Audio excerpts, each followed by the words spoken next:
Hello and good afternoon. So good afternoon to all of you. रुचि कुमारी कह रही हैं sir आप ठीक है ना? बिल्कुल ठीक हूँ रुचि, आप देख सकते हो आई एम फाइन. तो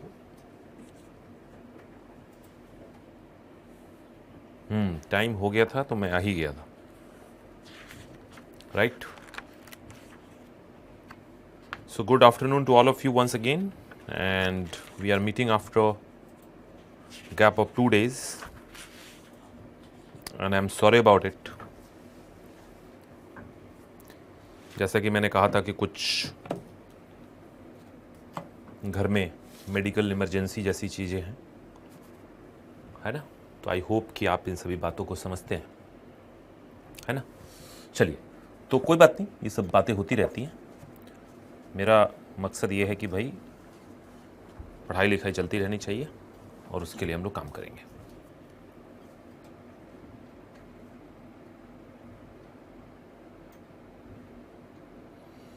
प्रशांत कह रहे हैं कि सर एनसीईआरटी पढ़कर नोट्स भी बनानी पड़ेगी. नहीं प्रशांत, पढ़िए एनसीईआरटी, है ना? एनसीईआरटी सिर्फ पढ़ने की आवश्यकता है आपको, है ना? साउंड थोड़ा धीमा लग रहा है, ठीक है? तो इस बार आप अपने सिस्टम का साउंड थोड़ा ज़्यादा कर लीजिए, राइट? ओके, तो चलिए अब बढ़ते हैं आगे. हम लोग बायोलॉजी की क्लासेस में थे और लास्ट टॉपिक जो हमने पढ़ा था वो ये पढ़ा था, आपको शायद याद होगा, हमने हार्ट बीट की बात की थी कि हृदय की धड़कनें कैसे धड़कती हैं, है ना? तो हृदय की धड़कनें जो हैं वो धड़कती हैं और धड़कने के पीछे SA नोड नाम का एक उत्तक है, SA नोड. और SA नोड नाम का यह उत्तक जो है वो एक इलेक्ट्रिकल इम्पल्स, एक विद्युत धारा पैदा करता है और धारा के प्रभाव में हमारी मांसपेशियां जो हृदय की हैं वो संकुचित होती हैं. तो बिल्कुल ध्यान रखना है आपको कि SA नोड हृदय को धड़काता है, यानी कि हमारे हृदय को धड़काने की ताकत, हृदय को धड़काने की कैपेसिटी सिर्फ SA नोड को है और किसी के हाथ में ये नहीं है ना? जैसे कोई व्यक्ति कहता है कि एकदम दिल तेजी से धड़कने लगा, SA नोड के कारण धड़का था और कोई कारण नहीं था.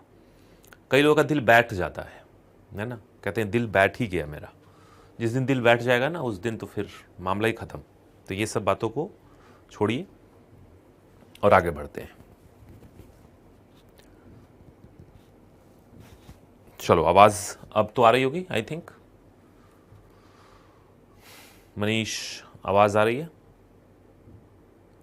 मिस्टर 360 भी कह रहे हैं कि voice is not clear. Arpit,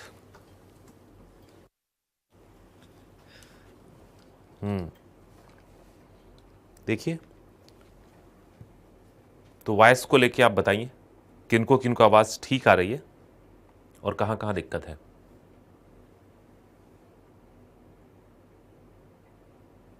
okay, I think अब क्लियर होने लगा है आवाज़.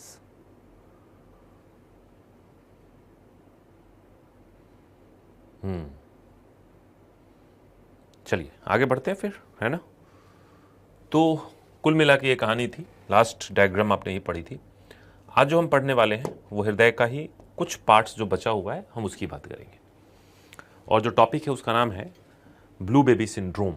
The topic name is blue baby syndrome, है ना?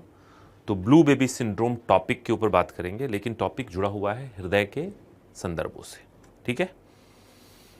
तो लिखिए टॉपिक का नाम ब्लू बेबी सिंड्रोम, है ना? तो topic name is blue baby syndrome. यानी कि ब्लू बेबी सिंड्रोम एक ऐसी अवस्था है जिसमें एक छोटे बच्चे के शरीर का रंग, चेहरे का रंग, नाखून का रंग, होठ का रंग नीला होने लगता है. यानी कि कुल मिला के कहें तो बच्चा नीला पड़ने लगता है.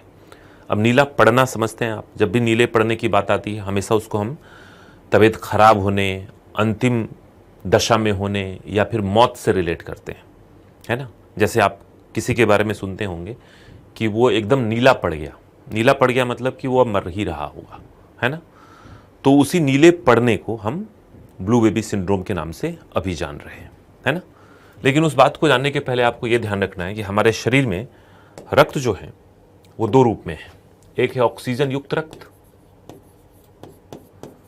और एक दूसरा है ऑक्सीजन रहित रक्त।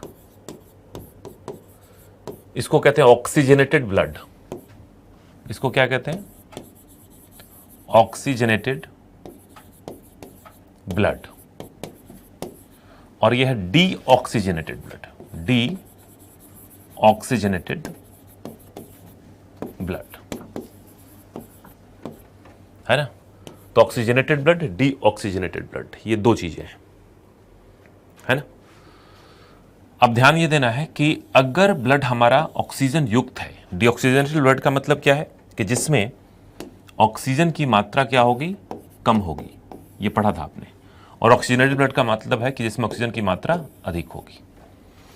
तो रंगों के स्तर पे देखें आप तो ध्यान दीजिएगा, ऑक्सीजन युक्त जो रक्त होगा उसका रंग होगा bright red, bright red, so that would be bright red in colour. और जो डी ऑक्सीजनेटेड ब्लड होगा जिसमें ऑक्सीजन की मात्रा कम होगी वो होगा पर्पल रेड। क्या होगा वो?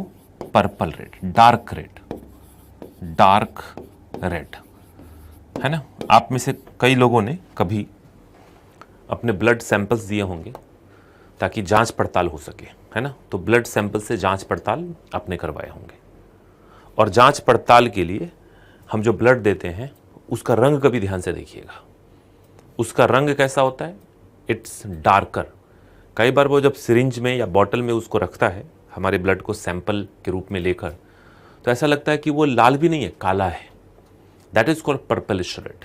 तो ये ध्यान रखना है कि ऑक्सीजन युक्त रक्त होगा तो ब्राइट रेड दिखेगा। ब्राइट रेड का मतलब क्या हुआ कि एकदम सुर्ख लाल, है ना, गुलाब के पंखुड़ियों की तरह। और जब ऑक्सीजन की मात्रा कम होगी, जब अशुद्ध रक्त होगा तो पर्पल रेड दिखेगा। अब ये पर्पल रेड जो डार्क रेड रक्त है वो त्वचा से देखा जाए तो नीला दिखता है। क्या दिखता है? नीला दिखता है।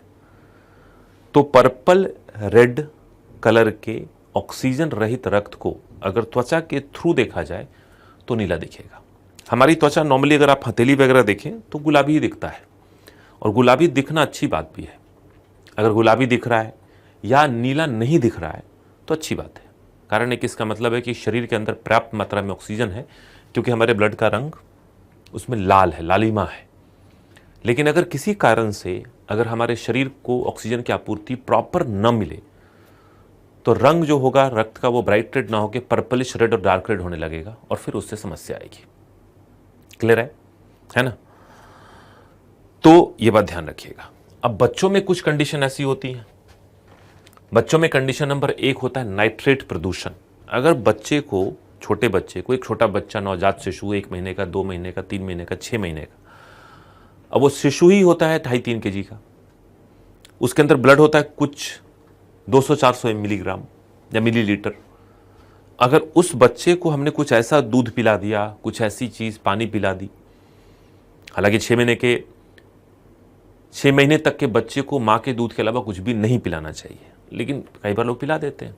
अगर ऐसा कर दिया और उसमें नाइट्रेट की मात्रा हो, यूरिया खेतों में यूज़ किया, वो यूरिया खेतों से बहकर हमारे जलराशि में आ गया, वो यूरिया फसलों के अंदर कहीं पहुंच गया और उस हिसाब से वो दूध में आ गया, पानी में आ गया, और वो नाइट्रेट प्रदूषण पैदा करता है।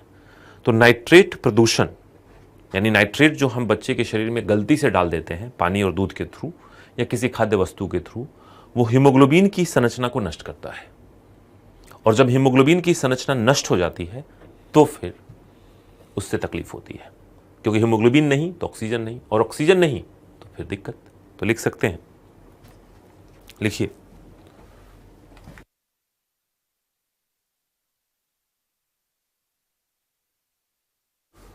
लिखिए, रक्त में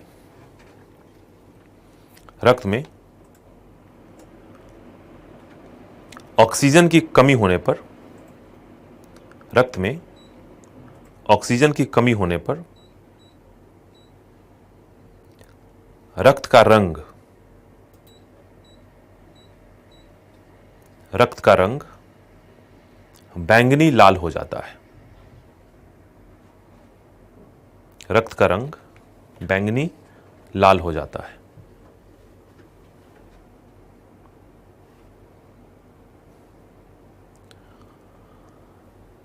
रक्त की लालिमा कम हो जाती है।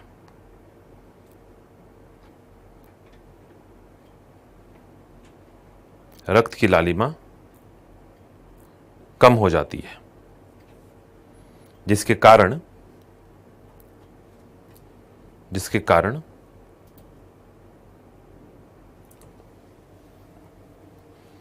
बच्चों के होठ, नाखून, त्वचा, बच्चों के होठ, नाखून, त्वचा आदि, होठ, नाखून, त्वचा आदि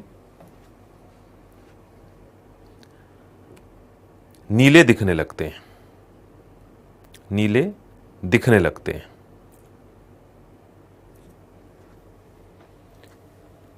इस अवस्था को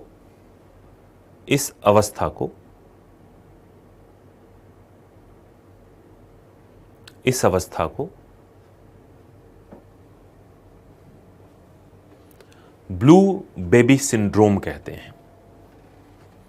इस अवस्था को ब्लू बेबी सिंड्रोम कहते हैं। क्या कहते हैं इसको? Blue baby syndrome. इस अवस्था को ब्लू बेबी सिंड्रोम कहते हैं।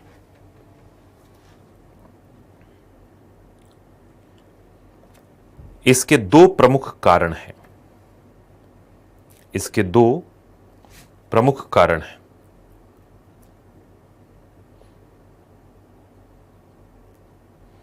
इसके दो प्रमुख कारण हैं और दोनों कारण के नाम आपके लिखे हुए हैं। इसके दो प्रमुख कारण हैं। पहला कारण लिखिए, नाइट्रेट प्रदूषण। पहला कारण लिखिए नाइट्रेट प्रदूषण, पहले हम इसकी बात करेंगे। और दूसरा कारण है जो बाद में बात करेंगे, पेटेंट फोरामेन ओवेली, हृदय में छेद, है ना। तो हृदय में छेद वाली बात आपने सुनी होगी, हम उसी बिंदु पे चर्चा कर रहे हैं। लेकिन पहला कारण, किसी बच्चे के शरीर का रंग अगर नीला पड़ रहा है तो उसके दो प्रमुख कारण हो सकते हैं। एक तो बच्चे के खान पान में कहीं ना कहीं नाइट्रेट की मात्रा पहुंच जा रही है, जो हीमोग्लोबिन की संरचना को नष्ट कर देती है, और उसके कारण उसकी ऑक्सीजन कैरिंग कैपेसिटी, रक्त की ऑक्सीजन ढोने की क्षमता या रक्त में ऑक्सीजन की मात्रा कम हो जाती है। और जब भी ऑक्सीजन की मात्रा कम होगी वो रक्त दिखेगा पर्पल रेड, डार्क रेड, और उससे होगी समस्या, है कि नहीं। दूसरा कारण हो सकता है पेटेंट फोरामेन ओवेली। फोरामेन ओवेली, फोरामेन का मतलब होता है छेद, और अगर हृदय में छेद है तो छेद कहां होगा ये मैं बताऊंगा, लेकिन उस होल के चलते, उस फोरामेन के चलते शुद्ध और अशुद्ध रक्त हृदय में मिलने लगेंगे, मैं अभी बताऊंगा आपको, और जिसके कारण भी ये समस्या होगी। तो पहला कारण लिखिए, नाइट्रेट प्रदूषण।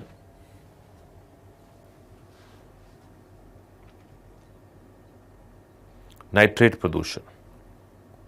और लिखिए, नाइट्रेट प्रदूषण के कारण, नाइट्रेट प्रदूषण के कारण नाइट्रेट प्रदूषण के कारण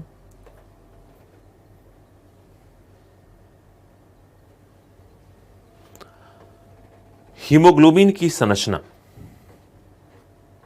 हीमोग्लोबिन की संरचना में बदलाव होता है। हीमोग्लोबिन की संरचना में बदलाव होता है, जिससे ऑक्सीजन परिवहन क्षमता, ऑक्सीजन परिवहन क्षमता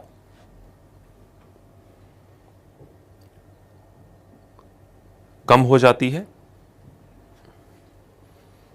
ऑक्सीजन परिवहन क्षमता कम हो जाती है, या रक्त में ऑक्सीजन कम हो जाता है, या रक्त में ऑक्सीजन कम हो जाता है। तो या तो ऑक्सीजन परिवहन क्षमता कम होगी या रक्त में ऑक्सीजन की मात्रा कम हो जाएगी। प्रॉब्लम ये है ना। So that will lead to blue baby syndrome. तो इसके चलते जो प्रभाव पैदा हुआ वो ब्लू बेबी सिंड्रोम है। दूसरा टॉपिक लिखेंगे, पेटेंट फोरामेन ओवेली या हृदय में छेद। पेटेंट फोरामेन ओवेली और ब्रैकेट में लिखेंगे हृदय में छेद, है ना। हम इसको एक्सप्लेन करेंगे, समझेंगे। पेटेंट फोरामेन ओवेली या हृदय में छेद, है ना। चलिए इस बात को समझते हैं पहले हम। तो पहले तो इस बात को समझे हम कि हमारा हृदय जो है ना 4 चैम्बर का है। आपने देखा था हृदय 4 चैम्बर के थे, लेकिन आप ये भी जानते हैं कि हमारी शरीर का क्रमिक विकास होता है। हमारे हृदय एक ही बार 4 चैम्बर के नहीं बनते। कोई भी चीज़ जब हम बनाते हैं अपने दैनिक जीवन में भी, तो सरल से जटिल की तरफ जाते हैं, सरल से जटिल चीज़ों की तरफ हम पहुंचते हैं। तो हृदय की संरचना में भी सरलता थी और सरलता के बाद आगे चल के जटिलता आई। और जटिल होने का मतलब यह है कि धीरे धीरे धीरे धीरे उसके अंदर बदलाव होंगे। तो हमारे बॉडी में आप जानते हैं कि हमारी जो हृदय की संरचना है वो 4 चैम्बर की है। हम इसके रफ डायग्राम बना लेते हैं। जैसे ये 4 चैम्बर, 1 चैम्बर, 2 चैम्बर, फिर इधर पड़ा था तीसरा और फिर इधर चौथा, यही तो था 4 चैम्बर। लेकिन आपको बताऊं कि पहले हमारे हृदय जो है उसके बीच की दीवार बाद में बनी है। ये दीवार जो देख रहे हो ना, ये दीवार बाद में बनी है। यानी मां के गर्भावस्था में जब हृदय का विकास होता है तो हमारा हृदय 2 चैम्बर का होता है शुरू में, ऊपर और नीचे। फिर 3 चैम्बर का होता है, यानी कि ऊपर वाला ऐसे नीचे करके, और उसके बाद अल्टीमेटली 4 चैम्बर के बनते हैं, है ना। तो 4 चैम्बर के हृदय बनते हैं बाद में। तो मतलब 2 से 3 और 3 से 4। तो होता क्या है कि हमारे शरीर में ये जो दीवार है सबसे बाद में बनती है, और जब ये दीवार सबसे बाद में बनती है तो यहां पे एक होल होता ही है। ये जो देख रहे हैं आपको, यहां से एक दिख रहा है होल, यहां में होल, ये लाल से जो मैं मार्क कर रहा हूं, ये एक छेद है। ये छेद हम सब में होता है। ये हृदय के निर्माण की स्वाभाविक प्रक्रिया का हिस्सा है कि जब बीच की दीवार उठेगी तो बीच में कभी कभी कभी छेद तो होगा। जैसे कई बार हम ना घर में एक दीवार उठाते हैं और घर में दीवार उठा के बिल्कुल यहाँ से वहाँ तक दीवार से हम घर को 2 भागों में डिवाइड कर देते हैं। लेकिन एक ही बार में तो दीवार बन नहीं जाएगी ना। अगर आप दोनों तरफ से दीवार बना रहे हो तो बीच में कहीं गैप होगा अंतिम तक। तो ये गैप होता ही है, सब में होता है। यानी कि अपने भ्रूणावस्था में जाके हम देखें, अगर अपने माँ के गर्भ में अपनी स्थितियों को समझें और जानें तो क्या पाएंगे आप कि माँ के गर्भ में जब हम होते हैं तो हमारे शरीर के अंदर जो हृदय है उसमें छेद होता ही होता है। कई बार तो हम छिद्र के साथ पैदा होते हैं, लेकिन 5, 7, 10, 15 दिनों में वो छेद भर जाता है और हमें खबर भी नहीं लगती। लेकिन अगर छेद का आकार बड़ा है तो फिर वो छेद जन्म के बाद भी 2-3 महीने बाद भी नहीं भरेगा और फिर समस्याओं की शुरुआत होगी। तो पहली बात आप इस बात को जान के रखें कि हम हो या आप हो, मैं हूं या आप हो, कोई भी इंसान हो, हमारे माँ के गर्भ में जब हम थे तो ये छेद था ही। इस छेद को कहते हैं फोरामेन ओवेली। क्या कहते हैं इसको? फोरामेन ओवेली नाम आपने लिखा है। हजारों में से दर्जनों बच्चे ऐसे होते हैं, बल्कि कई दर्जन बच्चे हजारों में से ऐसे होते हैं जो इस छेद के साथ पैदा भी होते हैं, लेकिन 5, 7, 10 दिनों में वो छेद भर जाता है और बच्चा सामान्य जीवन जीना शुरू कर देता है। लेकिन हजारों में एक आध बच्चा ऐसा भी होता है जिसकी ये छेद है जो बड़ी होती है। कारण स्पष्ट नहीं है, कारण स्पष्ट नहीं है इसका, लेकिन छेद बड़ी है। और जब छेद बड़ी है और बच्चा जब बड़ा हो गया, बच्चा जब जन्म ले लिया, 3-4 महीने बीत गए, तो बच्चे के शरीर का आकार भी तो बढ़ा, बच्चे की एक्टिविटी बढ़ गई, मांसपेशियों की हरकत बढ़ गई, बच्चे की ऊर्जा की मांग बढ़ गई। और इस छेद के चलते होगा क्या? शुद्ध और अशुद्ध रक्त आपस में मिक्स होने लगेगा। आप जानते हैं, शुद्ध और अशुद्ध रक्त आपस में मिक्स होने लगेंगे और बच्चे के लिए जितनी ऑक्सीजन की आपूर्ति हमें कोशिकाओं तक करनी थी उतना हम कर नहीं पाएंगे, जिसके चलते इन बच्चों की मृत्यु हो जाएगी अगर इनका ऑपरेशन सही ढंग से नहीं कराया गया तो अगर छेद रह गया उसको कहते हैं पेटेंट फोरामेन ओवेली। छेद रहेगा मां के गर्भ में तो सबके पास था। 1000 बच्चों का जन्म होता है, 1000 बच्चों को यह छेद होता ही है, मां के गर्भ में वो हृदय में छेद के साथ ही रहता है। लेकिन जन्म के बाद तक ये छेद 50-60 बच्चों में होता है और जन्म के 6 महीने बाद तक ये छेद एक आध बच्चों में रहता है। ये चिंताजनक स्थिति है। तो टॉपिक है फोरामेन ओवेली, टॉपिक है, यहां टॉपिक का नाम लिखा था पेटेंट फोरामेन ओवेली, है ना, हृदय में छेद। और लिखिए इसमें इसमें इसमें शिशु के हृदय के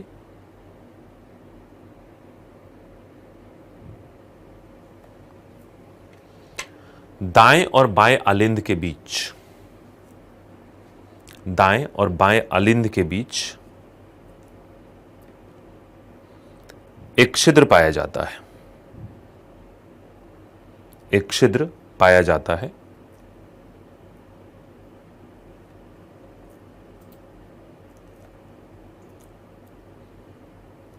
एक छिद्र पाया जाता है जो सामान्यतः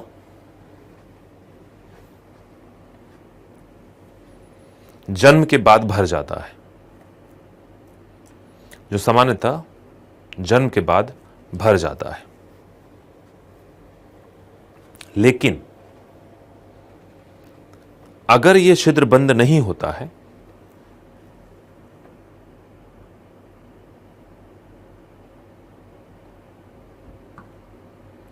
अगर यह छिद्र बंद नहीं होता है,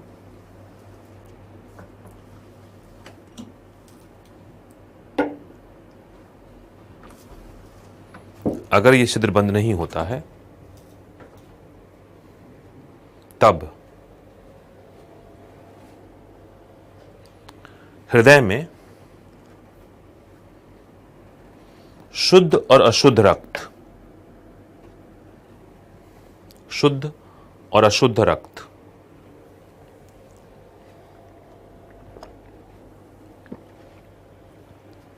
मिश्रित होने लगता है, मिश्रित होने लगता है।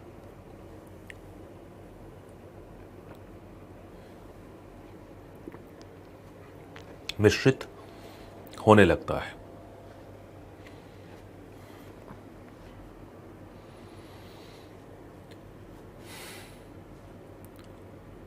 रक्त में ऑक्सीजन की कमी पैदा होती है।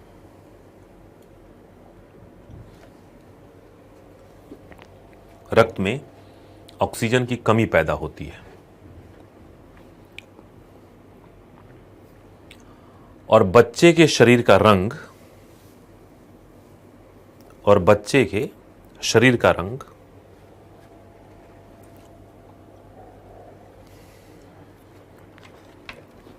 नीला दिखने लगता है, नीला दिखने लगता है।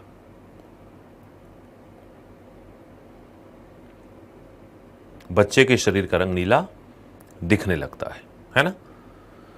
तो ब्लू बेबी सिंड्रोम होने के दो कारण हैं। पहला है नाइट्रेट प्रदूषण, दूसरा है पेटेंट फोरामेन ओवेली, यानी कि जन्म के बाद तक इस छिद्र का खुला रह जाना। इफ्तिकार साहब बोल रहे हैं कि सर हमारी भतीजी के दिल में छेद है, ऑपरेशन के लिए डॉक्टर ने मना कर दिया है। अब मैं नहीं समझ पाऊंगा इस पूरे मामले को कि क्यों मना किया होगा, क्योंकि मेडिकल मामले हैं। अमूमन बहुत सारे केसेस में ऑपरेशन के बाद इसको ठीक किया जाता है। कई बार ये भी होता है कि छेद बहुत ही छोटा है तो ऑपरेट करने की ज़रूरत नहीं है, धीरे धीरे समय के साथ वो ठीक भी हो सकता है। कई बार वो छेद इतना छोटा होता है कि उससे जीवन पे कोई भारी प्रभाव नहीं पड़ता, थोड़ी बहुत एहतियात बरत के व्यक्ति जीता है ना। तो मुझे नहीं पता कि आपकी भतीजी के साथ ऐसी कौन सी प्रॉब्लम है, लेकिन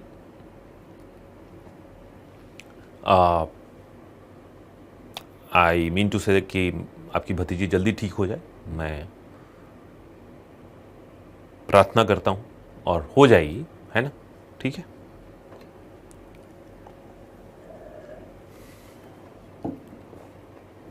एनीवे आगे बढ़े। तो आगे बढ़ने में एक चीज और पढ़नी है हमें, और वो है कि अन्य जीवों में हृदय कैसे हैं। ठीक है, तो अन्य जीवों में हृदय की बात करेंगे।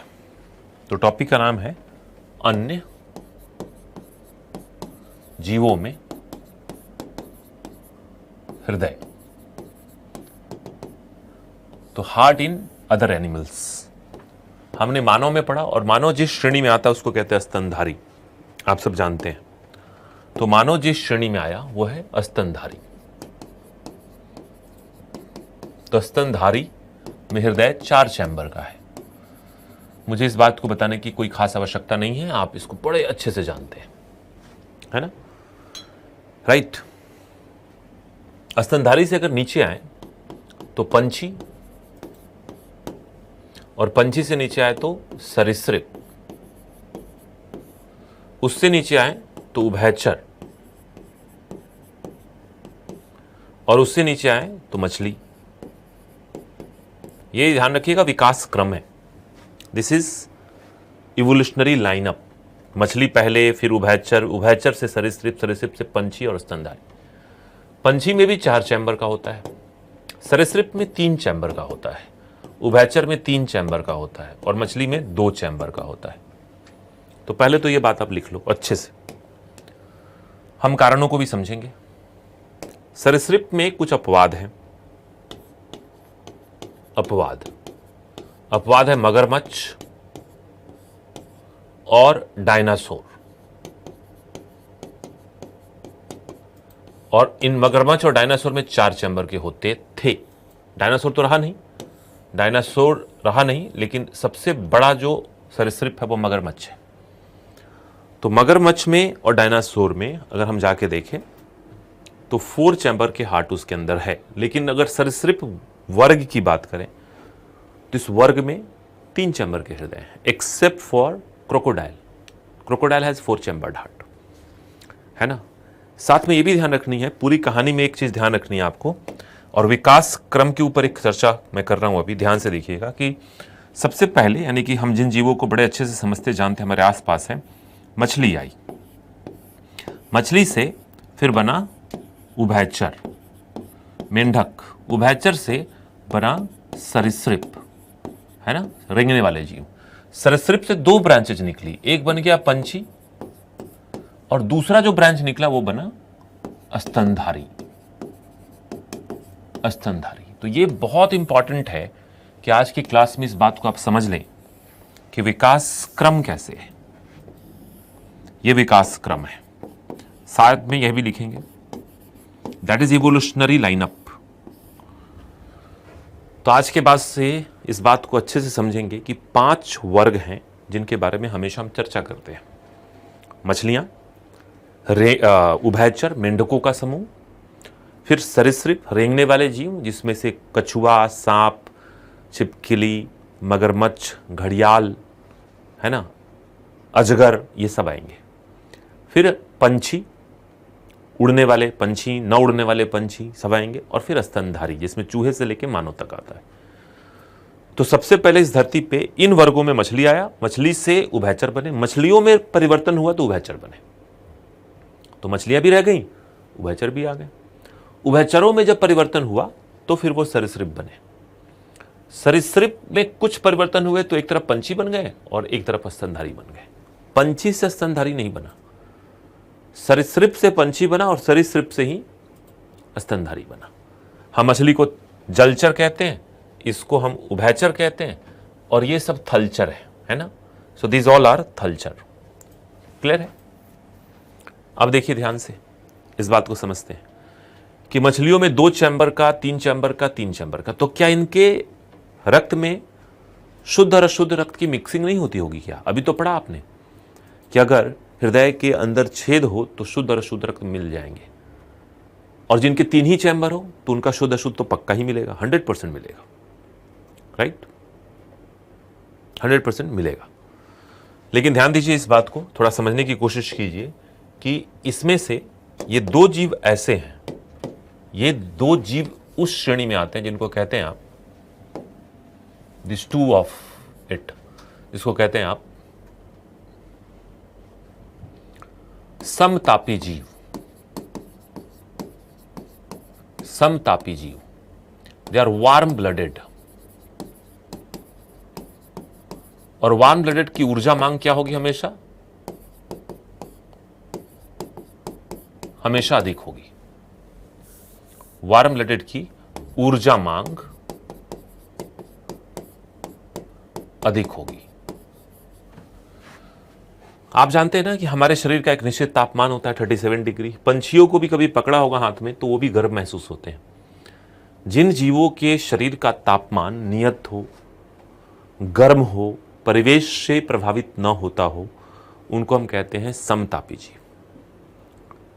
जैसे हमारे शरीर का तापमान है 37 डिग्री, ये 37 से नीचे नहीं जाए, 37 से ऊपर ना है ना। और समतापी जीव चाहे -5 में चले जाए, 0 डिग्री में चले जाए या 40-45 डिग्री में चले जाए, हमारे शरीर का तापमान 37 ही रहेगा। 37 डिग्री तापमान बड़ी कमाल की तापमान है, क्योंकि इस तापमान पर हमारे शरीर के सभी एंजाइम, सभी हार्मोन, सभी केमिकल सही से काम करते हैं। केमिस्ट्री के लैब में आप पढ़ते हैं कि किसी भी रासायनिक अभिक्रिया को होने के लिए एक नियत ताप चाहिए होता है, एक नियत तापमान चाहिए होता है। तो हमारी जैव रासायनिक अभिक्रियाओं के हमारे शरीर में होने के लिए नियत तापमान 37 डिग्री है। तो 37 डिग्री हम भी मेंटेन करते हैं, पंछी भी। अब सोचिए 37 मेंटेन करना है, यानी शरीर को गर्म रखना है। तो गर्म मतलब कि उष्मा, और उष्मा मतलब ऊर्जा, और ऊर्जा की सतत प्रयोग करनी है। हम बहुत बड़ी मात्रा में ऊर्जा अपने शरीर में इसी उष्मा के लिए नष्ट करते हैं। उष्मा पैदा करने के लिए हम ऊर्जा नष्ट करते हैं एटीपी के रूप में। और एटीपी कहां से आता है? ग्लूकोज के ऑक्सीकरण से। और ग्लूकोज का ऑक्सीकरण कब होगा? जब ऑक्सीजन की पर्याप्त मात्रा मिलेगी। इसीलिए हमारे हृदय के 4 चैम्बर है, पंछियों के हृदय के 4 चैम्बर है, ताकि शुद्ध अशुद्ध रक्त मिक्स न हो पाए और पूर्ण रूप से बढ़िया ऑक्सीजन मिले कोशिकाओं को। कोशिकाओं को जब अच्छी मात्रा में ऑक्सीजन मिल जाएगी तो ये सभी कोशिकाएं ग्लूकोज का बढ़िया ऑक्सीकरण करेंगी, एटीपी का उत्पादन ज़्यादा करेंगी, और एटीपी का उत्पादन ज़्यादा होगी तो हम अपने शरीर को गर्म रख पाएंगे, क्योंकि हमारे शरीर की अधिकांश ऊर्जा हमारे शरीर को गर्म रखने में खर्च होती है ना। ठीक है, लेकिन आप देखिए ध्यान से, दूसरी तरफ आप इनको देखिए, इन जीवों को समझिए। ये जो जीव हैं, सरीसृप, उभयचर और मछलियां, यह है विषमतापी जीव। They are cold blooded animal, और इनकी ऊर्जा मांग कम होगी। कारण है कि इनके शरीर में इनकी ऊर्जा मांग कम होगी। कारण है कि इनके शरीर का तापमान नहीं होता। मछली को कभी छुआ अगर आपने, जिंदा मछली को, तो क्या कभी गर्म लगी? वो मछली का तापमान उसके परिवेश के तापमान के बराबर होता है। किसी मेंढक का तापमान उसके परिवेश के तापमान के बराबर होता है। किसी सांप का तापमान उसके परिवेश के तापमान के बराबर होता है। यानी कि ये कोल्ड ब्लडेड जीव है। इनके शरीर के अंदर अपने से ऊष्मा पैदा करने की क्षमता नहीं है। तो ये जीव हमेशा ऐसी जगह पे रहना चाहते हैं जहां पे इनके लिए अनुकूल ऊष्मा की मात्रा हो, क्योंकि ऊष्मा बाहर से मिल रही है ना। जैसे हम अगर मान लीजिए विंटर, जब दिसंबर, जनवरी, फरवरी के महीने में दिल्ली का तापमान 7-8 डिग्री तक, मतलब 5 डिग्री पहुंच जाता है, तो 5 डिग्री के तापमान में क्या हमारे शरीर का तापमान 5 डिग्री हो जाता है क्या? नहीं, हम 37 पे ही रहते हैं। परिवेश का तापमान 5 डिग्री। हाँ, ये ज़रूर है कि हम 37 पे हैं, परिवेश 5 पे है, तो तेजी से ऊष्मा का हम लॉस करेंगे। इसलिए हम देखते हैं ना, विंटर में थोड़ा ज़्यादा खा पी ले तब भी कोई दिक्कत नहीं, क्योंकि हमें बहुत अधिक शरीर को गर्म करके और ऊष्मा प्रसारित करते हैं।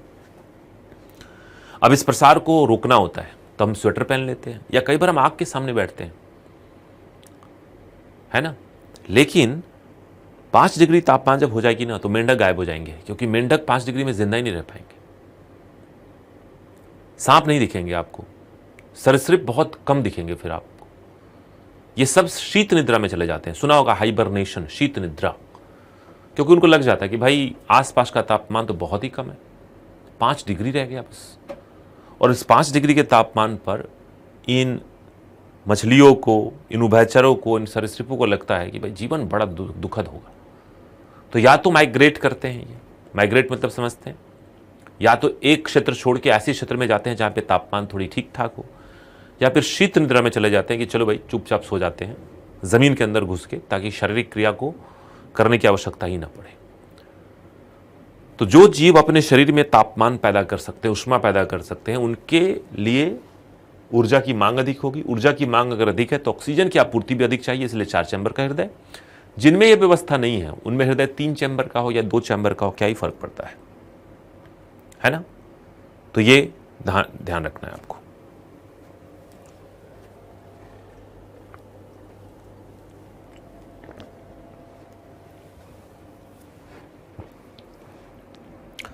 हाँ, हाइबरनेशन, एस्टिवेशन, ये सब पढ़ते हैं एनवायरमेंट के अंदर। ठीक है, तो ये पूरी बोर्ड पे जो बातें लिखी बड़ी इंपॉर्टेंट है, इसको ध्यान में रखना है कि 4 चैम्बर हमारे पास क्यों और 3 चैम्बर मेंढक के पास क्यों। क्योंकि मेंढक को अपने शरीर का तापमान नियत बना के नहीं रखना है, उसको बॉडी को गर्म नहीं रखना है, हमें बॉडी को गर्म रखना है। क्लियर है? चलिए आगे बढ़ते हैं। नेक्स्ट टॉपिक हमारा बहुत इंपॉर्टेंट है और वो है ब्लड वेसल, रक्त वाहिका। ब्लड वेसल्स या इसी को कहेंगे हम रक्त वाहिकाएं। रक्त वाहिकाएं, और रक्त वाहिकाएं कितने प्रकार की होती हैं? 3 प्रकार की, जो आप देख पा रहे हैं। एक होती है आर्टरीज, यहां देखिए आप, आर्टरीज। दूसरी होती है वेन्स, और तीसरा होता है कैपिलरी। लेकिन पहले हम इसमें और इसमें हम समानता और अंतर को देखेंगे, आर्टरीज और वेन्स के बीच में, है ना? ठीक है, आर्टरीज और वेन्स वाले। अंजलि ने कहा कि लेकिन अपवाद वाले जीव में क्या होता है? अपवाद वाले जीव जो है ना, वो बहुत आगे के सरीसृप है, विकास क्रम में सबसे ऊंचे पायदान पे पहुंचे हुए सरीसृप, जहां पे वो कोशिश कर रहे थे कि उनके शरीर का तापमान मेंटेन रहने वाली स्थिति हो। बीच बीच के हैं वो मगरमच्छ जो है वो बेसिकली सरीसृप से आगे बढ़ने की कोशिश कर रहा था, तो उस समय बदलाव कुछ हुए और उस बदलाव में 4 चैम्बर का हृदय रह गया। जयवीर कह रहे हैं इंसेक्ट भी विंटर में नहीं दिखते, इंसेक्ट भी कोल्ड ब्लडेड ही है। हम 2 को छोड़ के, यानी सरीसृप, स्तनधारी और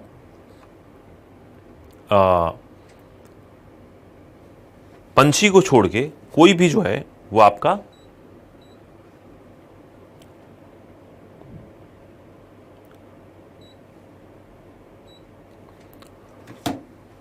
वार्म ब्लडेड नहीं है।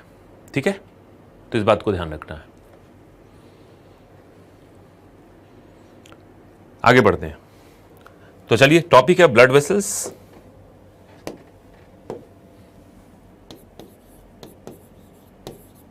ब्लड वेसल्स, रक्त वाहिकाएं।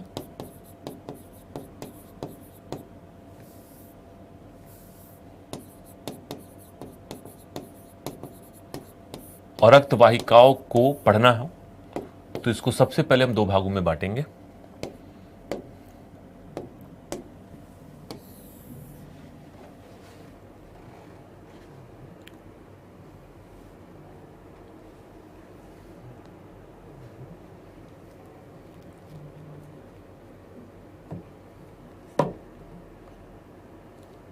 है ना? और उसमें सबसे पहला है जो फर्स्ट टॉपिक हमारा है, दोनों भाग में बांट के। एक है धमनी, धमनी इसको कहते हैं आर्टरी, तो धमनी या आर्टरी। और जो दूसरा है वो है शिरा या वेन, वेन, शिरा या वेन। तो धमनी या आर्टरी, शिरा या वेन, इस बात को ध्यान में रखना है। क्लियर है? अब कुछ कुछ बातों को समझना है, आप बहुत बातों को जानते होंगे, है ना? तो धमनी और शिरा के बीच में सबसे बड़ा अंतर यह है कि अगर आपने हृदय की संरचना को ध्यान से पढ़ा तो धमनियों का काम होता है कि रक्त को हृदय से निकालकर शरीर के अन्य भागों तक पहुंचाना। धमनियां हमेशा हृदय को छोड़ती हैं, हृदय से निकलती हैं। धमनियों में रक्त की प्रवाह हृदय से दूर होता है, हृदय से रक्त को निकालकर और शरीर के अंगों तक पहुंचाती है। क्योंकि आपने हृदय में 2 धमनियों को देखा, एक था महाधमनी, दूसरा था फुफ्फुस धमनी। फुफ्फुस धमनी रक्त को फेफड़े तक पहुंचाता है, महाधमनी रक्त को शरीर के बाकी अंगों तक पहुंचाता है, जबकि शिराएं रक्त को शरीर के विभिन्न भागों से कलेक्ट करके हृदय तक पहुंचाती हैं। तो एक लाइन में अगर हम देखें तो कह सकते हैं कि जो रक्त को हृदय तक लेकर जाए वो शिरा, और जो रक्त को हृदय से लेकर कहीं और जाए, शरीर के ऊतकों और अंगों तक जाए, वो धमनी। तो हृदय से निकलने वाली धमनी, हृदय तक पहुंचने वाली शिरा, और इसका कोई अपवाद नहीं है। सबसे इंपॉर्टेंट यही है। तो लिख सकते हैं या रक्त को धमनी में लिखिएगा। फर्स्ट पॉइंट, जाहिर सी बात है धमनी की बात मैं करूंगा, तो पहला पॉइंट धमनी में लिखिए। या रक्त को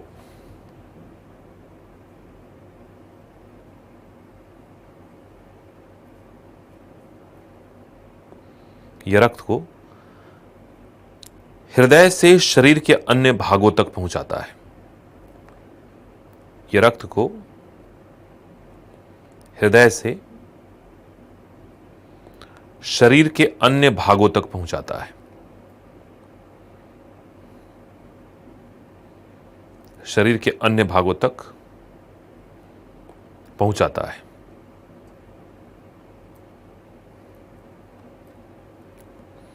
और इधर लिखिए शिरा में, यह रक्त को शरीर के अन्य भागों से, यह रक्त को शरीर के अन्य भागों से हृदय तक पहुंचाता है। हृदय तक पहुंचाता है। हृदय तक पहुंचाता है।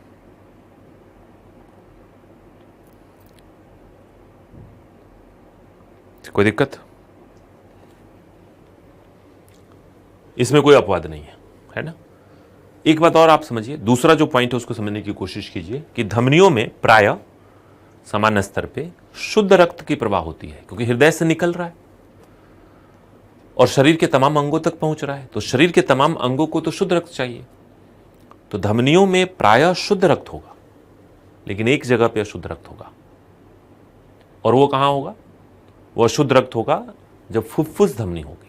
ध्यान से आप देखिए, हृदय वाले चैप्टर में आप जाके देखेंगे तो फुफ्फुस धमनी जो हृदय से निकल के फेफड़े तक पहुंचता है उसमें शुद्ध रक्त है। उसके अलावा जितनी भी धमनियां शरीर में हैं, अगर आर्टरी वर्ड लगा है और आर्टरी में फुफ्फुस नहीं है, फुफ्फुस धमनी को छोड़कर कोई भी धमनी का नाम ले ले दुनिया भर में, वो सब के सब शुद्ध रक्त होते हैं। तो लिखिए दूसरा पॉइंट, धमनियां प्रायः शुद्ध रक्त का परिवहन करती हैं। धमनियां प्रायः शुद्ध रक्त का परिवहन करती है।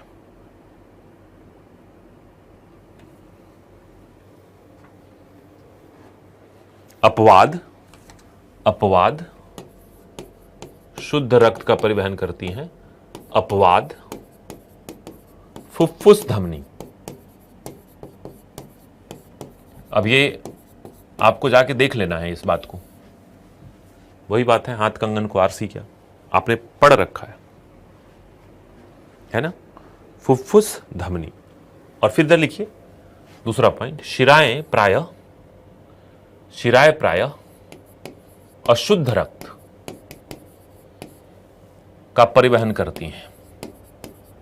अपवाद फुफ्फुस शिरा।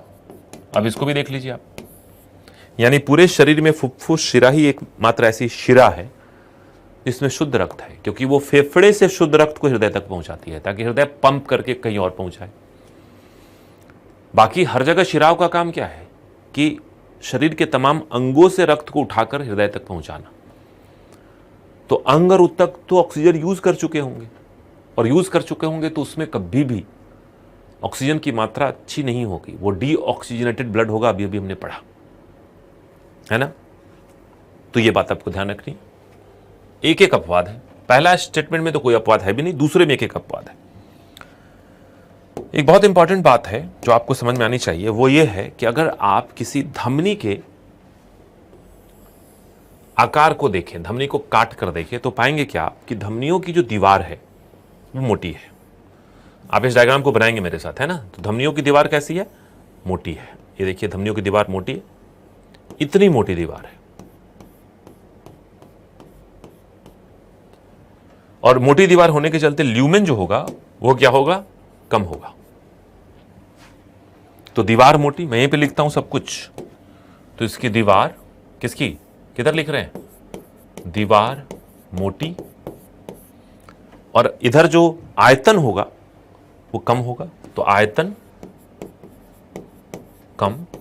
और आप जानते हैं ना, आयतन जब भी कम होगा तो प्रेशर क्या हो जाएगा, ज़्यादा हो जाएगा। PV इजिकल टू NRT, बहुत फेमस इक्वेशन है। तो आयतन कम, और आयतन कम होने से प्रेशर, रक्त दाब जो होगा वो हमेशा ज़्यादा होगा। तो धमनियों में जो रक्त दाब होता है, प्रेशर होता है, वो ज़्यादा होता है ना। जबकि दूसरी तरफ अब अगर हम इसी स्तर पे देखें कि शिरा, तो शिरा के अगर सेम आकार हो, इसी आकार की शिरा है, तो पाएंगे कि शिरा की दीवार जो है ना बड़ी पतली सी है। और पतली दीवार होने के चलते आप देख पा रहे हैं कि शिरा का ल्यूमेन बहुत बड़ा होगा। ये ल्यूमेन जो है काफी बड़ा है। तो यहां पे देखिए, शिरा की दीवार पतली, जिसके चलते आयतन यानी खाली स्थान अधिक, और आयतन अधिक होने का सीधा होता है कि ब्लड प्रेशर, रक्तदाब कम। सीधा सीधा मामला होता है। तो अगर आपसे कोई पूछे कि आर्टरीज और वेन्स में ब्लड का प्रेशर किसमें ज्यादा किसमें कम, तो आप कहेंगे आर्टरी में ज्यादा और वेन्स में कम। लेकिन सिर्फ ये नहीं पूछा जाएगा, पूछा तो आपसे कारण जाएगा, तो कारण भी बताएंगे आप।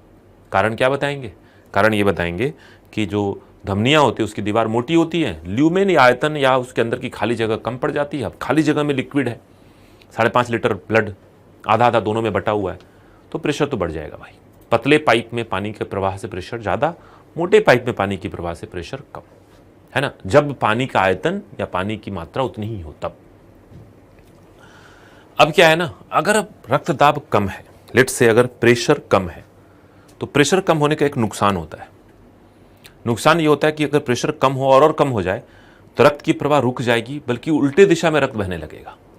रक्त को जाना था कहीं और उल्टे दिशा में बहा। अब बॉडी में अगर उल्टे दिशा में रक्त बह गया तो फिर मौत ही है ना, फिर तो खत्म कहानी। अब सोचिए कि इन दोनों में, ये जो दोनों डायग्राम आप देख रहे हैं, मैं बीच में खड़ा हूं, इन दोनों डायग्राम में यानी कि धमनी और शिरा, इन दोनों में ज्यादा चांसेस किसमें है कि उल्टे दिशा में प्रवाह शुरू हो जाए? जाहिर सी बात है उसी में है जिसमें प्रेशर पहले से कम है। तो प्रेशर पहले से कम है, अगर बीपी डाउन हुआ तो बैकफ्लो हो जाएगा। बैकफ्लो मतलब रक्त ने बैक मार दिया, इसमें नहीं।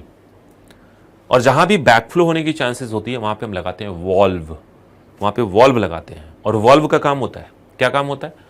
वॉल्व का काम यही होता है कि ब्लड की फ्लो को सुचारू रूप से बनाए रखे एक ही तरफ। तो बताइए वॉल्व की आवश्यकता इसमें पड़ेगी क्या? नहीं पड़ेगी, इसमें वॉल्व नहीं चाहिए क्योंकि प्रेशर ज्यादा है। इसमें बैकफ्लो की टेंडेंसी कम है, इसमें बैकफ्लो की टेंडेंसी ज्यादा है। तो एक और पॉइंट लिखिए, ये तो डायग्राम बनाया, डायग्राम के बाद तीसरा पॉइंट लिखिए। और तीसरा पॉइंट हम लिखें यहां पे थर्ड, और लिखें थर्ड पॉइंट, धमनियों में प्रायः वॉल्व नहीं पाया जाता है। धमनियों में प्रायः वॉल्व नहीं पाया जाता है, तो वॉल्व्स आर एब्सेंट, है ना। और इधर लिखिए तीसरा पॉइंट, शिराओं में वॉल्व पाया जाता है। शिराओं में वॉल्व पाया जाता है, शिराओं में वॉल्व पाया जाता है। तो यू माइट फाइंड वॉल्व इन शिरा, शिराओं में वॉल्व पाया जाएगा, है ना, क्योंकि बैकफ्लो की टेंडेंसी ज्यादा है, राइट। कोई दिक्कत तो नहीं है। अब देखिए धमनियां और शिरे दिखते हैं क्या हमें? हाँ, दिख जाते हैं। धमनियां नहीं दिखती, शिराएं दिख जाते हैं। आपके हाथ पे, बॉडी में कहीं भी अगर कोई, जैसे हथेली के ऊपर वाले हिस्से में, इस जगह पे जो आपको नजर आती हैं वो सब की सब क्या है? शिराएं हैं। कई बार कलाई पे नजर आती है, शिराएं हैं। तो जब भी रक्त वाहिका त्वचा के ठीक नीचे नजर आए, महसूस हो, this all are veins. Veins जो होता है, शिराएं जो होती है, वो बाहर की तरफ होती है। बाहर की तरफ मतलब कि स्किन के बिल्कुल आसपास होती है, जबकि हमारी जो धमनियां होती है वो अंदर होती हैं। अंदर मतलब मांसपेशियों की तरफ होती हैं। तो हमारे बॉडी में धमनियां कभी नहीं दिखती। कभी कभी गर्दन पे अगर हम बोले जोर से तो ऐसे एकदम नस दिखती है, जिसको कहते हैं नस दिख रहा है, वो शिराएं हैं, है ना। तो शिराएं जो होंगी वो नजर आएंगी, यू विल ईजिली फाइंड शिरा, राइट। लेकिन धमनियां अंदर की तरफ होंगी। कारण उसके पीछे बहुत सिंपल है कि प्रेशर अगर ज्यादा हो जिस पाइप में, वो पाइप अंदर ही रहे तो ठीक है, क्योंकि अगर उस पाइप में छेदबेद हो गया, उस पाइप में चोट लग गई, वो पाइप कट गया, तो प्रेशर अधिक होने से ब्लड ज्यादा फ्लो करके निकल जाएगा। लेकिन शिरा के अंदर तो प्रेशर भी कम है और वॉल्व भी लगा हुआ है। तो अगर हम किसी एक्सीडेंट में आ जाते हैं, कभी कुछ कट जाता है और शिराएं डैमेज हो जाती हैं, तो रक्त तो बहेगा, इतनी नहीं बह पाएगी जिससे कि हमारी मौत हो जाए। एक तो ब्लड क्लॉटिंग होती है, आपको पता ही है। फिर शिराओं में प्रेशर भी कम होता है और वॉल्व लगे होते हैं जो रक्त के प्रवाह को भी रोकने में मदद करेंगे। तो एक पॉइंट और लिख लीजिए, चौथा पॉइंट और लिखें आप, धमनियां शरीर में अंदर की तरफ पाई जाती हैं। धमनियां शरीर में अंदर की तरफ पाई जाती हैं। धमनियां शरीर में अंदर की तरफ पाई जाती हैं। और फिर देखिए एक और पॉइंट इधर, शिराएं शरीर में बाहर की तरफ या त्वचा के नीचे पाई जाती हैं। बाहर की तरफ या त्वचा के नीचे पाई जाती हैं।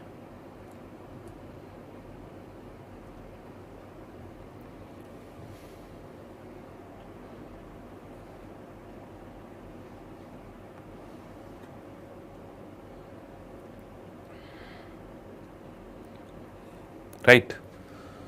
तो जो डॉक्टर कभी इंजेक्शन लगाते हैं ना, वो ढूंढ के लगाते हैं कि यहां पे लगाना है, वो आपके शिराओं में लगाते हैं, धमनी तक पहुंच नहीं पाएंगे।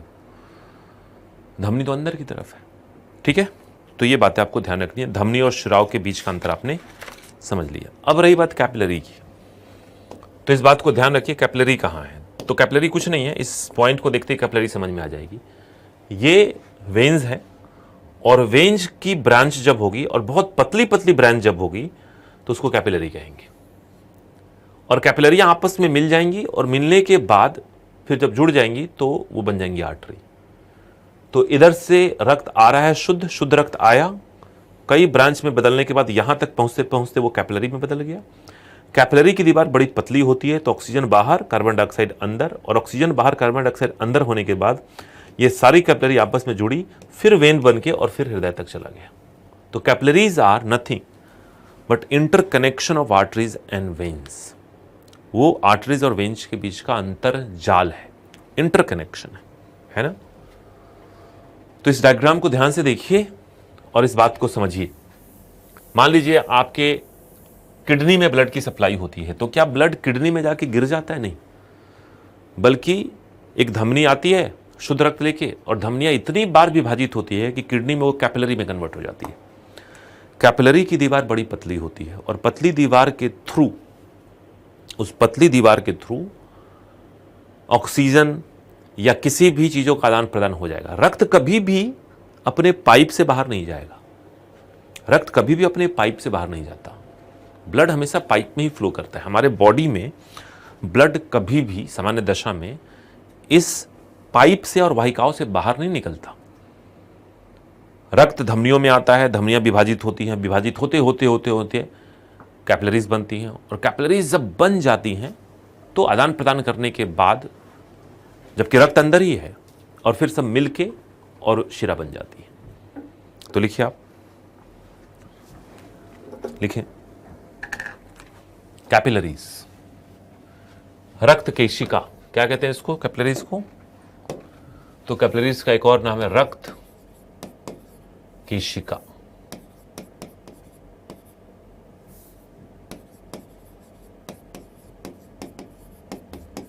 रक्त केशिका।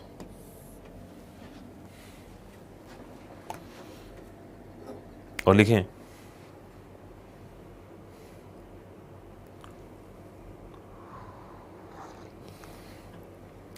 या धमनी और शिरा के बीच का, या धमनी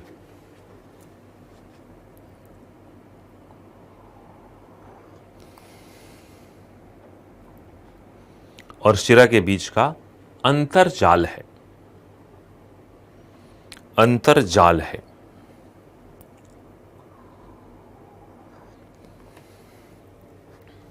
फुल स्टॉप। अंतर्जाल है। फिर लिखेंगे दूसरा पॉइंट, कैपिलरी की दीवार, कैपिलरी की दीवार, कैपिलरी की दीवार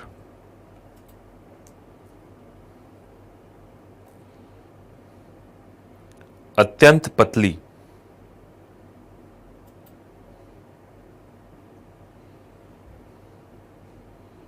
अत्यंत पतली,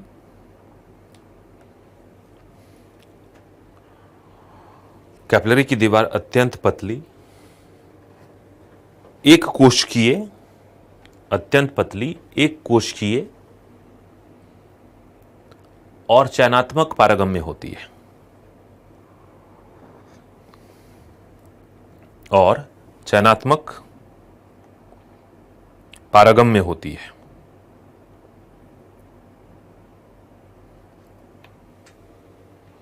और चयनात्मक पारगम्य होती है।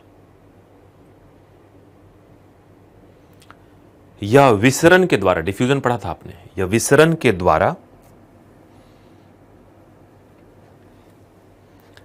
आसपास के ऊतकों,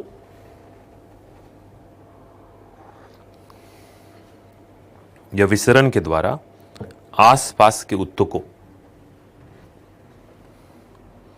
और कोशिकाओं को, और कोशिकाओं को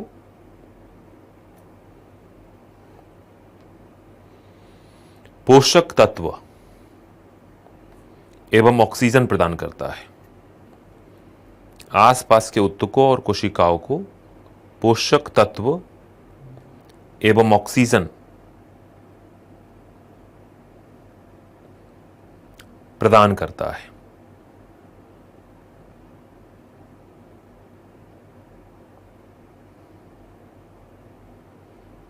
ऑक्सीजन प्रदान करता है।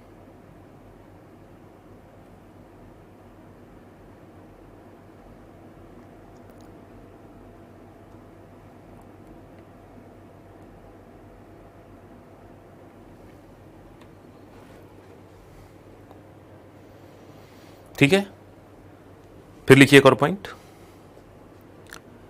ऐसी स्थिति में, ऐसी स्थिति में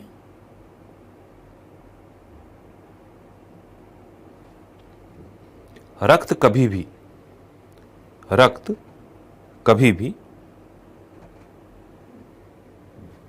धमनी, शिरा और रक्त केशिका, धमनी, शिरा और रक्त केशिका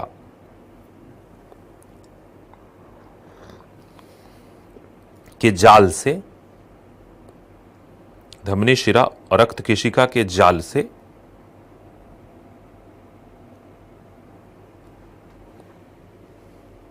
बाहर नहीं निकलता है, रक्त केशिका के जाल से बाहर नहीं निकलता है, बाहर नहीं निकलता है।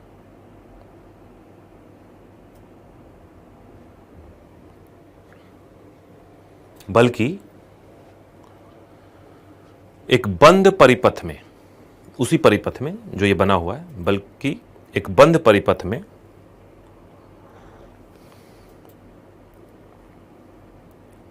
घूमता रहता है, एक बंद परिपथ में घूमता रहता है।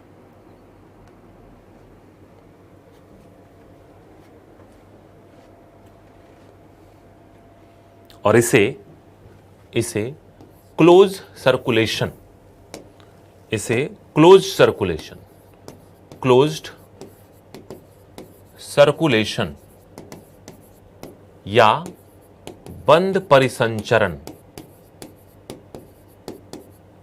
बंद परिसंचरण कहते हैं। क्लोज सर्कुलेशन या बंद परिसंचरण कहते हैं।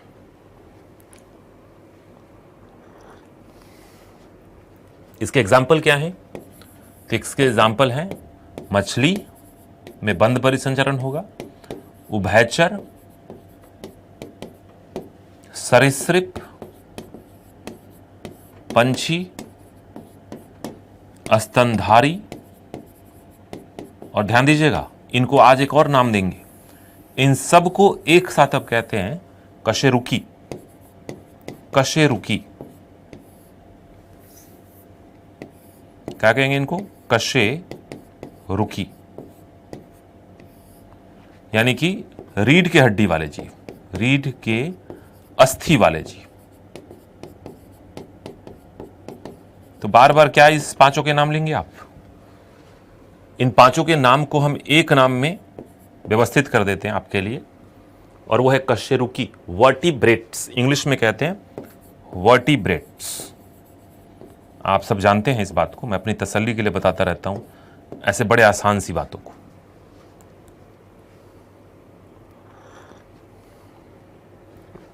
तो वर्टिब्रेट्स, मछली, उभयचर, सरीसृप, पंछी, स्तनधारी वर्टिब्रेट्स हैं। इसमें बंद परिसंचरण होगा, और बंद परिसंचरण की खास बात क्या है कि कैपिलरीज होती हैं, और कैपिलरीज होती हैं तो रक्त कभी भी बाहर नहीं आता, घूमते रहता है उसी नलिकाओं के जाल में। और एक और एग्जाम्पल, इनके अलावा एक एक्स्ट्रा एग्जाम्पल और भी है, वो है केचुआ। केचुआ है तो अलग ही, हमसे बहुत पीछे है, लेकिन केचुए के अंदर भी क्लोज सर्कुलेशन होता है। और ये थोड़ी इंपॉर्टेंट बात लगती है हमें, कारण इसके पीछे ये है कि केचुए में क्लोज सर्कुलेशन होना, वो थोड़ी चीजें लगती हैं कि भाई ये तो कुछ नया ही है, तो याद रखिएगा जरूर इसको। केचुआ निरह प्राणी है, लेकिन उसको हल्के में लेने की आवश्यकता नहीं है। बायोलॉजी में बड़ी भूमिका है उसकी, क्योंकि हमारी शरीर की संरचना से उसकी आंतरिक संरचना में बड़ी मेल है। हमें नहीं दिखता, हमें नहीं लगता, लेकिन बायोलॉजी के स्तर पे पढ़ेंगे, कार्य के स्तर पे देखेंगे तो है। तो क्लोज सर्कुलेशन का मतलब यह होगा कि पानी कभी भी पाइप से बाहर ही नहीं निकला, पानी पाइप में ही घूम रहा है, और 3 पाइप है वहां पे, धमनी, शिरा और दोनों के बीच के अंतर्जाल, और उसी पाइप के अंदर से आदान प्रदान हो जा रहा है। लेकिन एक होता है ओपन सर्कुलेशन। ओपन सर्कुलेशन में क्या होता है ना, धमनी और शिराएं तो होती हैं, कैपिलरीज नहीं होती, और कैपिलरीज न होने के कारण पानी के अंदर से सीधा हम संपर्क में आ जाते हैं। जैसे हमारे घर में जो सिस्टम है कि एक पाइपलाइन है, सप्लाई की पाइपलाइन, उसको जब खोलते हैं तो पानी बाहर आता है बाल्टी में, और बाल्टी के उस पानी का हम इस्तेमाल करते हैं और फिर नाली में बहा देते हैं। तो सप्लाई की जो पाइप आई है वो है धमनी, और नालियों की जो पाइप जा रही है वो है शिरा। तो हमारे घर में जो पानी का परिसंचरण है वो ओपन है या क्लोज्ड है? बताइए, ओपन है या क्लोज्ड है? आपसे पूछता हूं।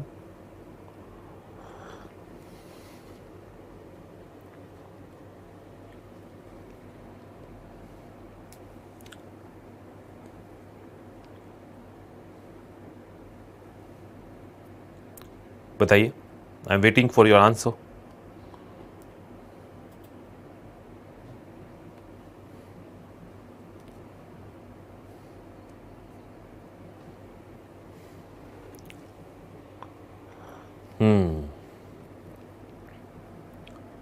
तहजीम ने कहा ओपन, अरुण ने कहा close, Akash open, Roshan open, Omkar close, Jayshree open, Vipul open, Shivam close.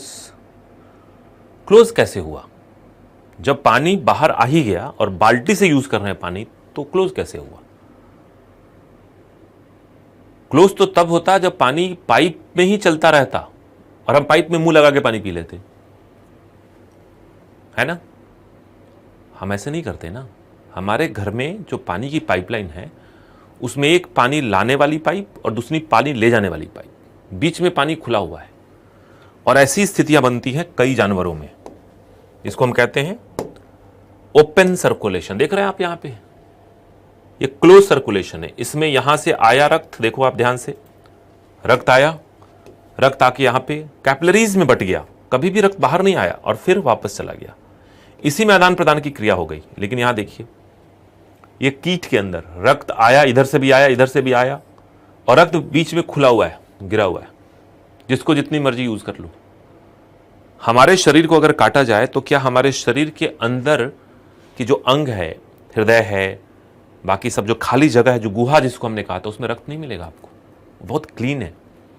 कभी आपने किसी चिकन को कटते हुए अगर देखा हो तो चिकन के अंदर में सभी अंगें बड़ी व्यवस्थित रखी होती हैं, रक्त नहीं होता उसके अंदर, क्योंकि क्लोज सर्कुलेशन है, रक्त तो वाहिकाओं में बह रहा है।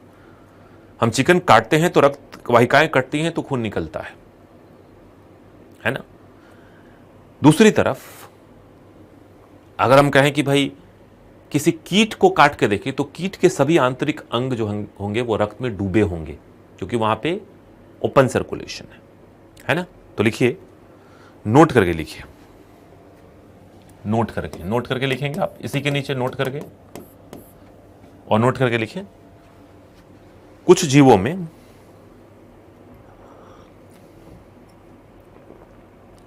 में धमनियां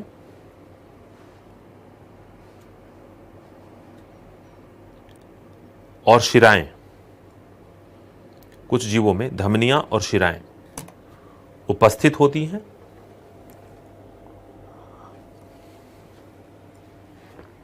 लेकिन कैपिलरी अनुपस्थित होती है, लेकिन कैपिलरी अनुपस्थित होती है।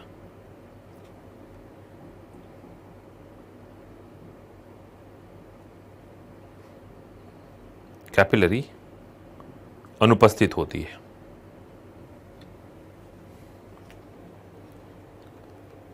ऐसी स्थिति में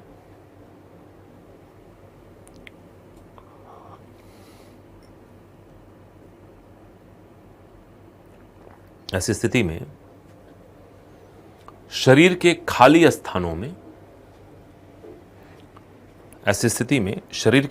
स्थानों में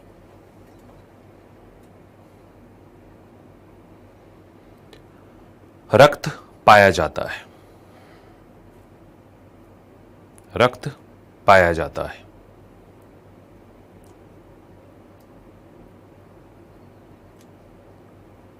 रक्त पाया जाता है।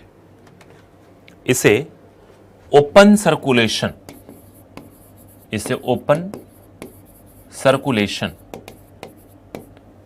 या खुला परिसंचरण कहते हैं। खुला परिसंचरण कहते हैं। ओपन सर्कुलेशन या खुला परिसंचरण कहते हैं। ओपन सर्कुलेशन या खुला परिसंचरण कहते हैं।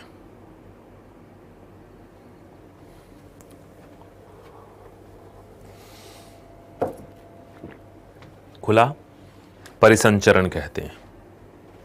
एग्जाम्पल लिखिए, एग्जाम्पल कीट यानी इंसेक्ट, सीप यानी ओस्टर, घोंगा, है ना। तो कीट, सीप, घोंगा इत्यादि, यह ध्यान रखिएगा।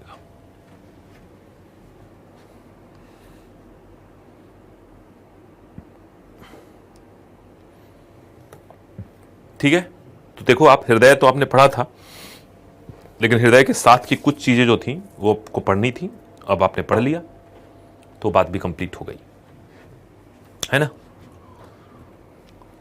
तो अब आगे बढ़ते हैं और नेक्स्ट सिस्टम की तरफ बढ़ते हैं। हम एक एक करके सिस्टम पढ़ रहे हैं और हम बहुत जल्दी 2-3 क्लासेस के अंदर ही बायोलॉजी को कंप्लीट करेंगे।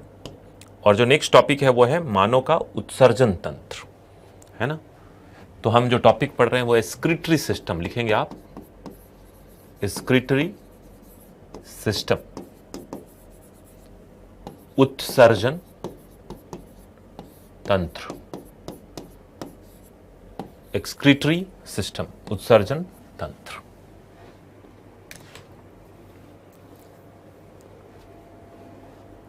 कोई दिक्कत?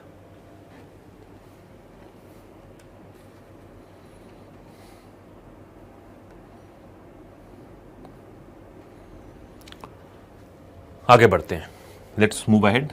उत्सर्जन तंत्र में आप जानते हैं किडनी हमारा मेन ऑर्गन है, हम इसी के इर्द गिर्द बातों को समझेंगे और करेंगे। लेकिन सबसे पहली बात यह है कि उत्सर्जी पदार्थ किसे कहते हैं। उत्सर्जन तंत्र किसके लिए? उत्सर्जी पदार्थ के लिए। और हमारे बॉडी में जो उत्सर्जी पदार्थ है उसका नाम है यूरिया। क्लियर है? हमारे बॉडी में जो उत्सर्जी पदार्थ है उसका नाम है यूरिया। हम उत्सर्जी पदार्थ के रूप में यूरिया सिक्रीट करते हैं। और यूरिया कहाँ से आता है? ये उत्सर्जी पदार्थ है, यानी कि हमारे शरीर में किसी खास काम का नहीं है, बेकार है, हानिकारक है, निकालना है। हम अपने घर में भी जब हम कोई भी काम करते हैं तो आप जानते हैं कि हम काम में कुछ उत्पाद बनाते हैं, कुछ काम की चीज़ें हमें मिलती हैं, लेकिन उस कार्य के फलस्वरूप कुछ ऐसी चीज़ें भी प्रकट होती है जो हम शरीर से या घर से बाहर निकालना चाहते हैं। कचरा, और कई कचरे तो ऐसे जो हानिकारक हैं, प्रदूषण है, उनको तो 100% बाहर निकालना है। तो ध्यान दीजिएगा, उत्सर्जन तंत्र का काम है उत्सर्जित पदार्थ को बाहर निकालना। और उत्सर्जी पदार्थ का मतलब होता है नाइट्रोजन युक्त उत्सर्जी पदार्थ। ऐसे उत्सर्जी पदार्थ जिसमें नाइट्रोजन की मात्रा हो। नाइट्रोजन बहुत इंपॉर्टेंट है हमारे लिए। नाइट्रोजन प्रोटीन में है और प्रोटीन से पूरी बॉडी बनी है। आपने पढ़ा है कि शरीर की तमाम संरचनाओं का निर्माण प्रोटीन से, शरीर के सारे कार्य किससे? प्रोटीन रूपी एंजाइम से। और प्रोटीन तो सोचिए, वो तो इंपॉर्टेंट है ही। नाइट्रोजन डीएनए आरएनए के अंदर भी है, नाइट्रोजनस बेस। लेकिन अगर प्रोटीन की चय अपचय की क्रिया होती है तो प्रोटीन की चय अपचय की क्रिया के कारण अमोनिया बनता है, और अमोनिया फिर यूरिया में बदलता है, और ये सब के सब खतरनाक श्रेणी में आते हैं। तो जब भी हम उत्सर्जन तंत्र की बात करते हैं, then we talk about nitrogenous waste, nitrogen युक्त उत्सर्जी पदार्थ, है ना। तो लिखिए आप, शरीर से, इसी के नीचे लिखेंगे आप, शरीर से नाइट्रोजन युक्त, शरीर से नाइट्रोजन युक्त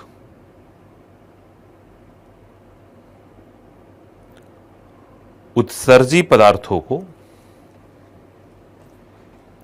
शरीर से नाइट्रोजन युक्त उत्सर्जी पदार्थों को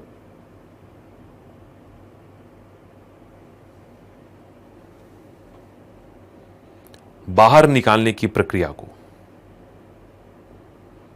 बाहर निकालने की प्रक्रिया को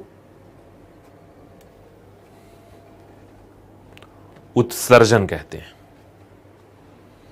शरीर से नाइट्रोजन युक्त उत्सर्जी पदार्थों को बाहर निकालने की प्रक्रिया को उत्सर्जन कहते हैं, उत्सर्जन कहते हैं, है ना। अब देखिए एक और बात समझें कि हमारे शरीर में नाइट्रोजन युक्त कुछ पदार्थ हैं। तो नाइट्रोजन युक्त जैव अणु, और उसमें आता है मुख्य रूप से protein plus DNA plus RNA. इस बारे में आपको बहुत अच्छे से जानकारी, you know it very well. ये सब नाइट्रोजन युक्त जैव अणु हैं, और इनकी चय अपचय की क्रिया होगी। इनका जब मेटाबॉलिज्म होगा तो इनके मेटाबॉलिज्म से बनेंगे नाइट्रोजन युक्त उत्सर्जी पदार्थ। तो बनेंगे नाइट्रोजन युक्त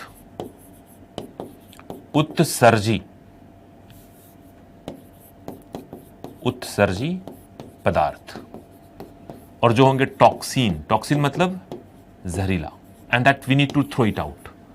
So if it is toxin that we cannot hold it in our body, we have to throw it out of the body. बाहर तो निकालना ही पड़ेगा ना। That is how our kidney function. अभी हम पढ़ेंगे, डिटेल में पढ़ेंगे, है ना। अब इसमें भी सबसे जो जरूरी है और सबसे अधिक जिसकी मात्रा है वो प्रोटीन है। तो प्रोटीन वाली बात को अगर हम समझें, थोड़ी सी प्रोटीन वाली बात को अगर हम यहीं पे समझने की कोशिश करें तो देखिए कैसे समझ सकते हैं। हम इधर ही समझते हैं अलग से कि प्रोटीन है, और प्रोटीन का होता है पाचन, तो बनता है अमाइनो एसिड। पढ़ा था ना आपने, इसमें कोई तकलीफ तो नहीं है। तो प्रोटीन के पाचन से अमाइनो एसिड, और अमाइनो एसिड के चयापचय की क्रिया से अमाइन ग्रुप निकलेगा, है ना। तो इसकी जो मेटाबॉलिज्म होगी, चयापचय की क्रिया होगी, तो NH2 ऐसे डैश NH2 अमाइन ग्रुप, और ये रिएक्टिव ग्रुप है, ये बड़ा ही खतरनाक है।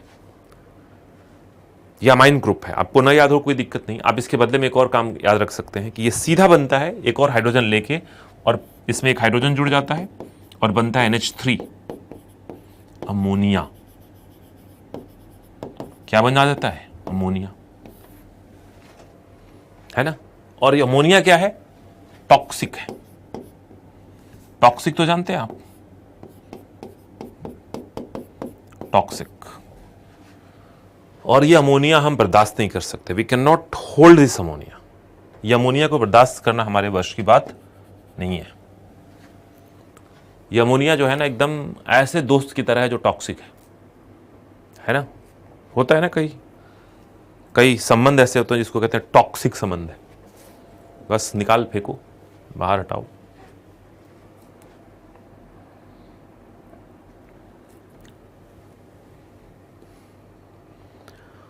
तो इस बात को लिखिए पहले तो आप, इस बोर्ड पे लिखी बातों को बहुत अच्छे से समझना है ना। ये अमोनिया ही, हमारे बॉडी में भी अमोनिया ही बनता है, आपको पता है ना। हम इसको यूरिया में बदलते हैं, क्यों बदलते हैं हम उसकी बात भी समझेंगे।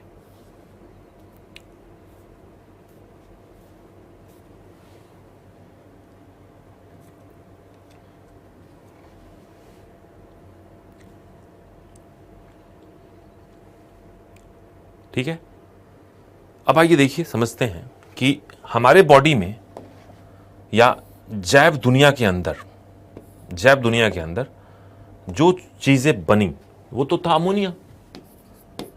आप सीधा कह सकते हैं कि अमोनिया बना था, दिस वाज अमोनिया। लेकिन अमोनिया फिर बदल सकता है दो चीजों में, it can convert it to urea और यूरिक एसिड।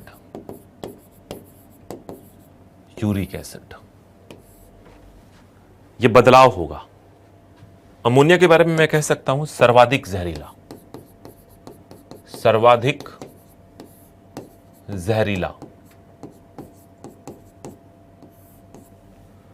यूरिया क्या है? मध्यम जहरीला, है ना। और यह है न्यूनतम जहरीला।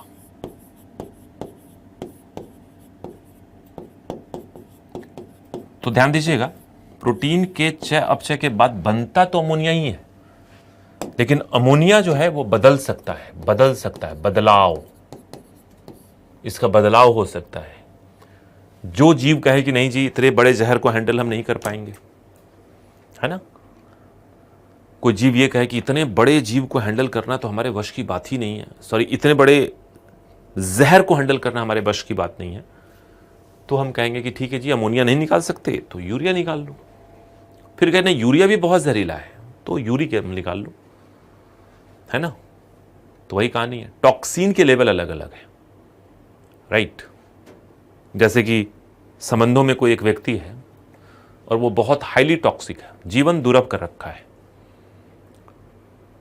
तो पहली बात की तरीके दो ही है, एक ही झटके में निकाल दो, तकलीफ होगी बट एक झटके में निकाल दीजिए तो आगे का जीवन सही हो जाता है। दूसरा, उस व्यक्ति को कहो कि देखो भाई, अपनी टॉक्सिसिटी थोड़ी कम कर लो, अपने जहरीले व्यवहार को थोड़ा कम कर लो, और अगर कर लोगे तो कुछ समय और रह लोगे, हालांकि निकाल तो फिर भी देंगे, है कि नहीं। तो अगर टॉक्सिसिटी थोड़े समय के लिए कम हो जाए, मध्यम श्रेणी में आ जाए, तो चलो कुछ समय तक रह लो। फिर हम ये भी कह सकते हैं कि टॉक्सिसिटी एकदम कम कर लो, मतलब जब तक चल रहा है चलेगा, लेकिन निकाल तो फिर भी देंगे। मतलब जहरीला है तो निकालना ही है, बस ये है कि जितना ज्यादा जहरीला उतना ही तेजी से निकालना है। जहर बना निकालो, जहर थोड़ा कम है, जहरीला प्रभाव कम है, 2-4 घंटे बाद निकालो। जहरीला प्रभाव थोड़ा और कम है, 12-24 घंटे बाद निकालो, है ना। ठीक है, तो अब तो आप समझ गए कि ये तीनों जो हैं, दिस ऑल थ्री, ये तीनों इस श्रेणी में जो हम तीनों की बात कर रहे हैं, ये सारे के सारे यही है उत्सर्जी पदार्थ। ये है उत्सर्जी पदार्थ। अमोनिया, यूरिया और यूरिक अम्ल। सबसे ज्यादा जहरीला कौन? अमोनिया। मध्यम जहरीला कौन? यूरिया। सबसे कम जहरीला कौन? यूरिक अम्ल। चलिए अब इसी आधार पर जंतुओं में उत्सर्जन के प्रकार पढ़ेंगे। जंतुओं में, है ना, तभी हम इतनी कहानी कह रहे थे कि ताकि जंतुओं में हम उत्सर्जन के प्रकार को पढ़ लें। तो लेट्स टॉक अबाउट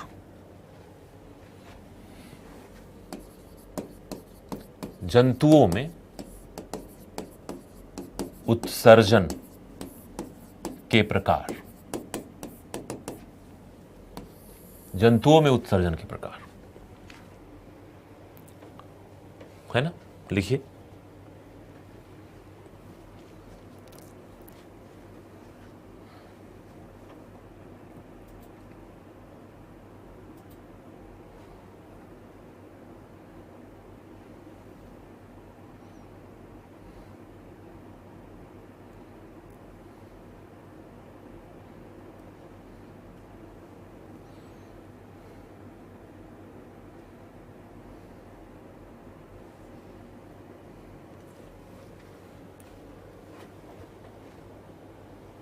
तो आगे बढ़ेंगे हम लोग और बातों को समझेंगे थोड़ा। आइए, तो जंतुओं में उत्सर्जन के प्रकार को अगर पढ़ना हो तो हम आ जाएंगे इस जगह पे, इस बोर्ड पे आएंगे and then will talk about it.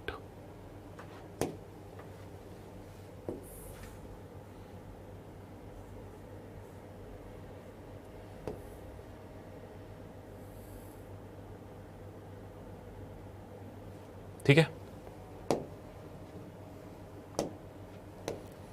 तो सबसे पहला नंबर आप लिख रहे हैं एमिनोटेलिज्म। एमिनोटेलिज्म जिसका मीनिंग हुआ अमोनिया उत्सर्जन। तो मैं यहां लिख रहा हूं अमोनिया उत्सर्जन। अमोनिया उत्सर्जन, जबकि अमोनिया सबसे जहरीला है। तो अमोनिया जब सबसे जहरीला है तो यहां पे एक प्रणाली काम करती है,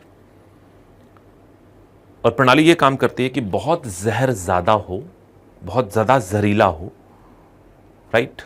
तो हम एक काम कर सकते हैं कि जहरीले प्रभाव को कम करने के लिए पानी में घोलकर उसको निकालेंगे, क्योंकि जहर बहुत ज्यादा है, जहरीला प्रभाव बहुत ज्यादा है, इट्स एक्सट्रीमली पॉइजनस।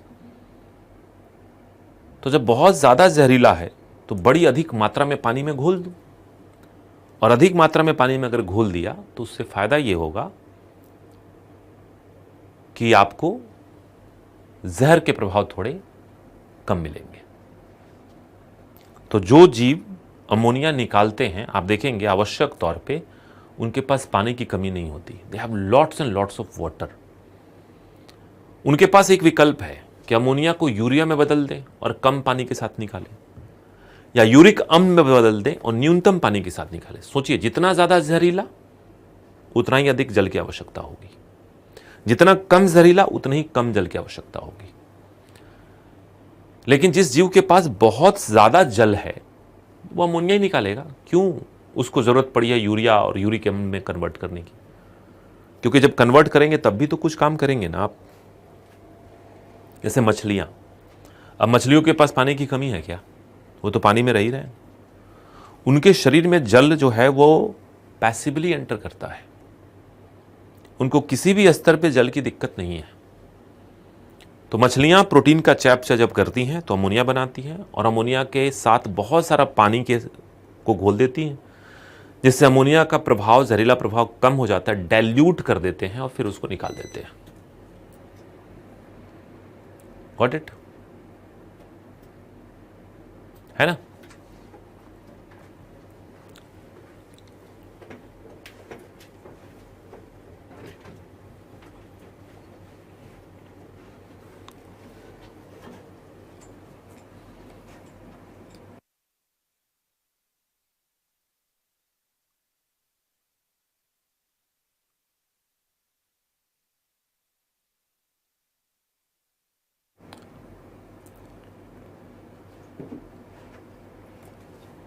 तो मैं आपको दिख रहा हूं?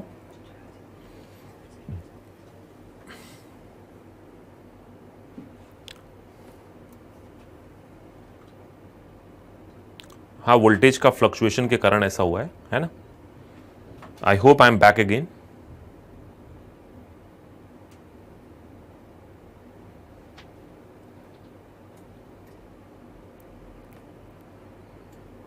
Don't worry, and I won't start the class unless we all are back.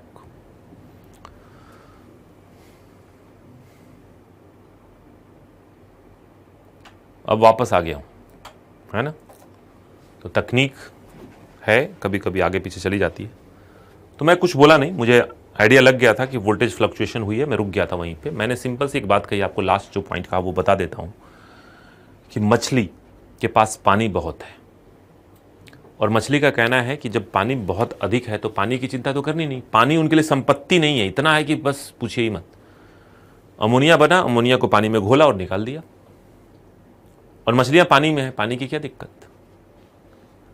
वो अमोनिया को यूरिया या यूरिक अम्ल में बदलते हैं तो ऊर्जा देते हैं, उसमें कुछ काम करना पड़ता। काम क्यों करेंगे, पानी दे देंगे, पानी बहुत है। तो लिखिए, यहां पे लिखिए, इसका दूसरा पॉइंट लिखिए यहां पे, और लिखिए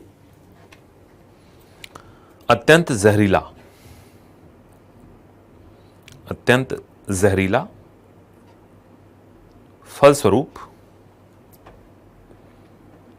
अत्यंत जहरीला फलस्वरूप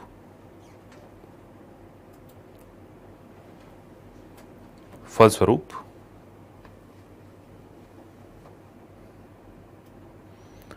अधिकतम जल की आवश्यकता, फलस्वरूप अधिकतम जल की आवश्यकता,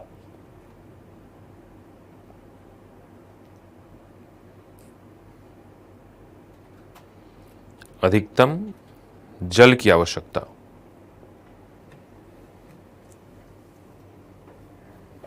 अधिकतम जल की आवश्यकता। एग्जाम्पल,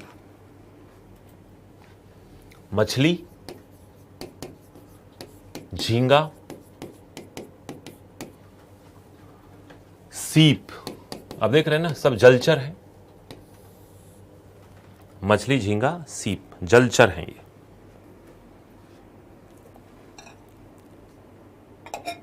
कोई तकलीफ तो नहीं है?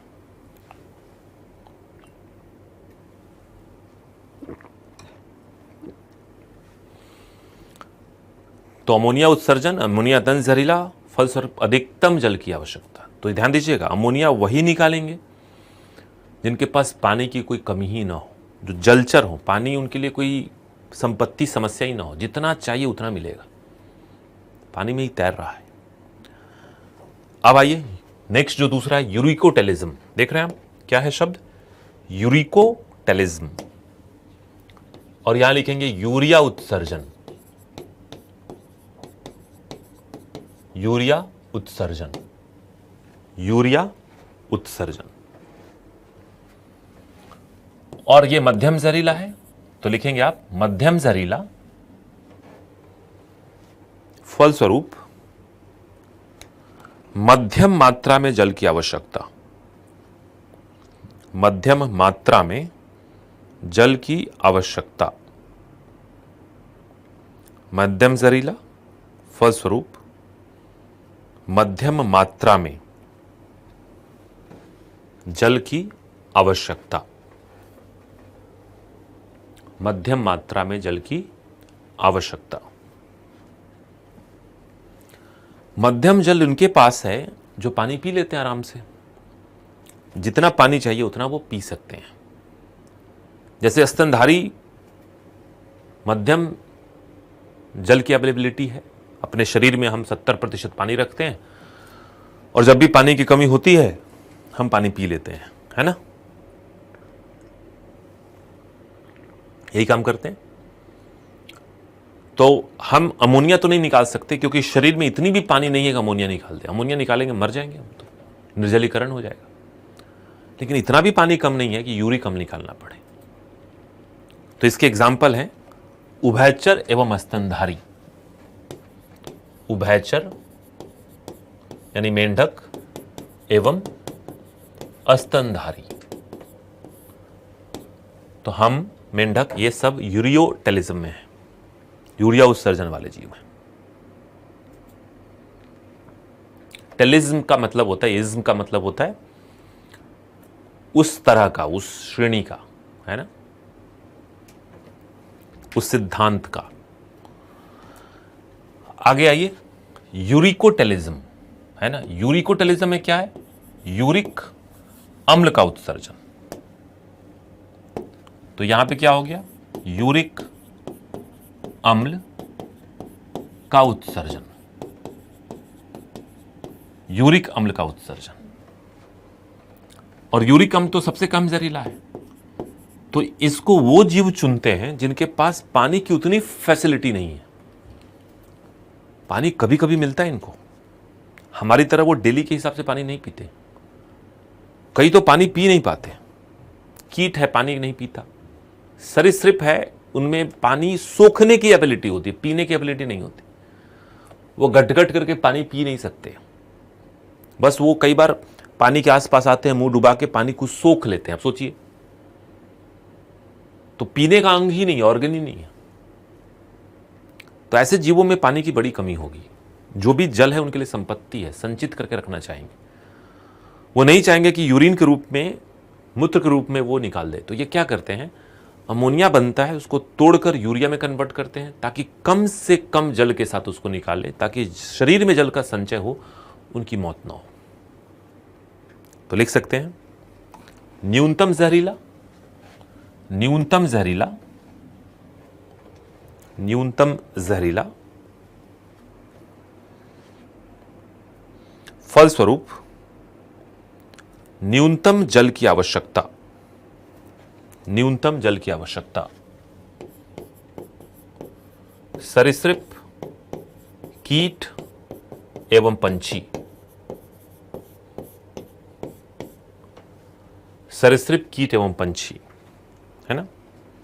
सरीसृप में पानी पीने की क्षमता नहीं होती, सोखने की क्षमता होती है ना। They can sponge water but then they don't have lot of water.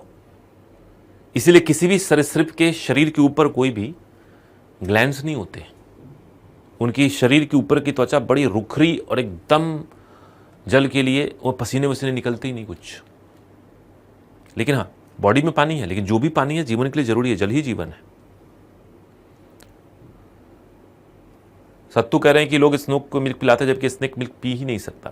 Snake को मिल्क अगर डाल देगो तो मर जाएगा वो, क्योंकि मिल्क को पचाने के लिए उसके पास कोई एंजाइम ही नहीं। तो नागपंचमी के दिन जो नाग को आपने दूध पिलाई, वो सपेरा पिया था, क्योंकि किसी ने आज तक नाग को दूध पीते हुए नहीं देखा। नाग आया, दूध को टच किया होगा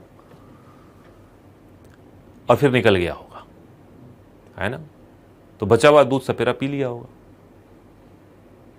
और अगर आपने जबरदस्ती सांप को दूध पिला ही दिया तो फिर वो सांप मर जाएगा। कारण है कि उसके आंतों में जब ये दूध पहुंचेगा तो उसको पचाने के लिए कोई एंजाइम ही नहीं है। क्यों पिलाओगे, है ना। तो नागपंचमी के दिन आप नाग वाग मत ढूंढिए, उनको दूध मत पिलाइए। कई बार कुछ संबंधी और दोस्त भी होते हैं, उनको भी दूध पिलाया जा सकता है ना। कुछ आस्तीन के सांप वाप भी होते हैं, उनको ढूंढिए, एक आध तो मिल ही जाएंगे आसपास में, और उनको बढ़िया से अधिक दूध वाला चाय पिलाइए, क्योंकि नागपंचमी के दिन दूध पिलाओगे वो बुरा मान जाएंगे, है ना। तो anyway,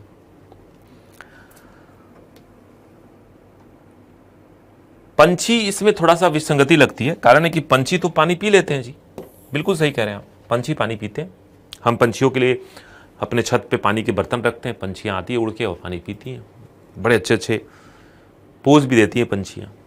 being a wildlife photographer, मैं जाता हूँ जहाँ पे भी फ़ोटो खींचने, तो कई बार हम तो जल राशि के किनारे बैठे होते हैं, थोड़ा सा पानी है वहीं पे बैठे होते हैं कैमरा लगा के छुप के, क्योंकि पता है कि यहाँ पे पानी पीने के लिए पंछियाँ आएंगी। और जब वो आएंगी तो दुर्लभ पंछियाँ, सुंदर पंछियाँ जो हम सामान्य दशा में नहीं देखते हैं, जो घने जंगल में पाई जाती हैं, वो जल स्रोत तक आती हैं। तो ये तो तय बात है कि पंछियाँ पानी पीती हैं, और भला हो कि पंछियाँ पानी पीती हैं। और उस चक्कर में हम जैसे लोगों को, जिनकी थोड़ी बहुत हॉबी है कि भाई एक आध फोटो बढ़िया खींच ले, पंछियों को पहचानना, तो हम लोग कुछ देख के आनंदित हो जाते हैं। लेकिन पंछी के साथ समस्या कुछ और है, राइट। और पंछी क्या है ना, पंछी का मतलब है कि पंछी एयरफोर्स में है, उड़ने वाला है। और अगर वो पंछी उड़ रहा है या उड़ रही है तो मूत्र को लेकर उड़ने में तो भार बढ़ जाएगा। तो पंछियों ने कहा कि भाई हम उड़ना चाहते हैं, हम चाहे तो यूरिया बना लेंगे, लेकिन यूरिया के साथ आपको पानी भी जोड़ना पड़ेगा, फिर उसको मूत्र की थैली में रखना पड़ेगा, फिर समय समय पर निकालना पड़ेगा। हम चाहते हैं कि भार कम हो तो यूरिक अम्ल बनाएंगे, जिसमें पानी बहुत कम होगा, कुल मिला के हमारे शरीर का भार को कम रखने में सहायक होगा और उड़ने में सहायक होगा। तो नोट करके लिखिए, नोट करके लिखिए,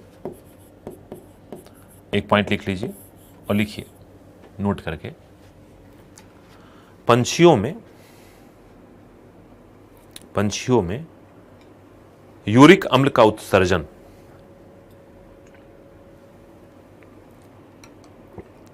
पंछियों में यूरिक अम्ल का उत्सर्जन उड़ने में सहायक है, उड़ने में सहायक है।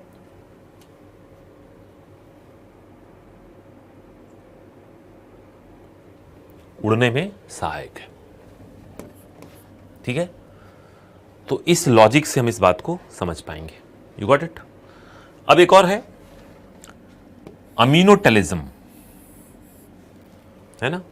अमीनोटेलिज्म, सीधा अमीनो अम्ल का उत्सर्जन, एक्स्ट्रा अमीनो अम्ल को निकाल दो। हालांकि बहुत कम जीवों में होता है। ये करते क्या है कि ये अमीनो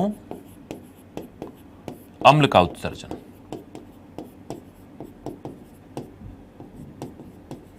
इनका कहना है कि जितना अमीनो अम्ल हमने इस्तेमाल किया, जो एक्स्ट्रा बच गया निकाल देंगे, झंझट में नहीं पड़ेंगे। और इसके एग्जाम्पल है घोंगा। तो ध्यान दीजिएगा, घोंगा एक ऐसा जीव जो अमीनो अम्ल को ही उत्सर्जी पदार्थ के रूप में निकाल देता है अगर एक्स्ट्रा हो गया तो, राइट। दूसरा है, एक और है, लास्ट जो हम पढ़ेंगे, गुआनोटेलिज्म। देख रहे हैं आप, लिखा हुआ है ना, तो गुआनोटेलिज्म, राइट। देखिए आप, गुआनोटेलिज्म, तो ये गुआनिन का उत्सर्जन, एडेनिन गुआनिन पढ़ा था ना, बस गुआनिन का उत्सर्जन। और ध्यान दीजिएगा, गुआनिन भी नाइट्रोजन क्षार है, तो गुआनिन का उत्सर्जन ये लोग करते हैं, है ना। और ये एक ही जीव में है, वो है स्पाइडर में, मकड़ियां। ऐसे भी जानते हैं मकड़ियां बड़ी ही विशिष्ट, बड़ी दिलचस्प कहानी होती है। लोग जानते हैं मकड़ियों के बारे में, पूरी स्पाइडरमैन मूवी बना दी गई मकड़ियों के स्तर पे। आपको जान के आश्चर्य होगा कि अभी कुछ एक दिन पहले की घटना है, 80 लोगों के समूह ने कई सालों तक एक खास किस्म की मकड़ियों के जो जाल होते हैं, जो रेशम होती है, उनको इकट्ठा किया। और इकट्ठा करने के बाद उस मकड़ियों के रेशम या जाल से पूरी एक फैब्रिक बनाई, पूरा एक परिधान या कपड़ा बनाया। और उस कपड़े को पहनकर एक मॉडल ने रैंप वॉक किया, और कहा जा रहा है कि ये दुनिया का सबसे महंगा कपड़ा है ना। और इस काम को, यानी मकड़ियों के इस रेशम को इकट्ठा करने में समय भी लगा कितना, मतलब 10 साल के आसपास समय लगे थे। तो मकड़ियां हमेशा दिलचस्पी का विषय तो रही हैं। उनके व्यवहार, उनके जो जाल होते हैं, बचपन में हम सब मकड़ियों के जाल को देखकर निहारते रहते हैं कि अब करेगी क्या ये। स्पाइडरमैन मूवी बना दी उसी के ऊपर, है ना। तो मकड़ियां वाकई में विशिष्ट हैं, कुछ तो बायोलॉजी में उनका है विशिष्टता, और वो निकालती हैं गुआनिन उत्सर्जी पदार्थ के रूप में, राइट। क्लियर हो गया।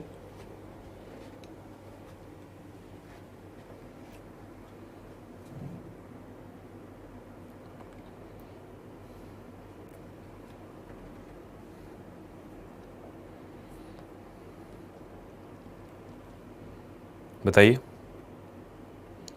आगे बढ़ने।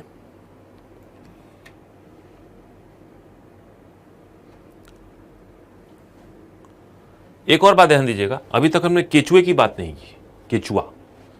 तो केचुए के बारे में एकदम क्लैरिटी से इस बात को ध्यान में रखना है ना। और वो ये कि केचुआ अमोनिया भी निकाल सकता है और केचुआ यूरिया भी निकाल सकता है। केचुआ जो है ना वाटर के अंदर हो, जिसको हम कहते हैं पानी के अंदर रहने वाला केचुआ, तो अमोनिया निकालेगा, और जो लैंड अर्थवर्म है वो निकालेंगे यूरिया। तो नोट करके लिखिए एक और पॉइंट, लिखिए नोट, और नोट करके लिखें और लिखें केचुआ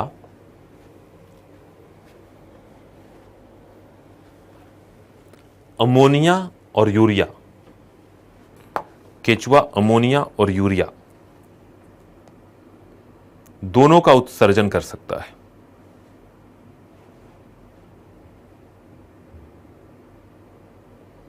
दोनों का उत्सर्जन कर सकता है।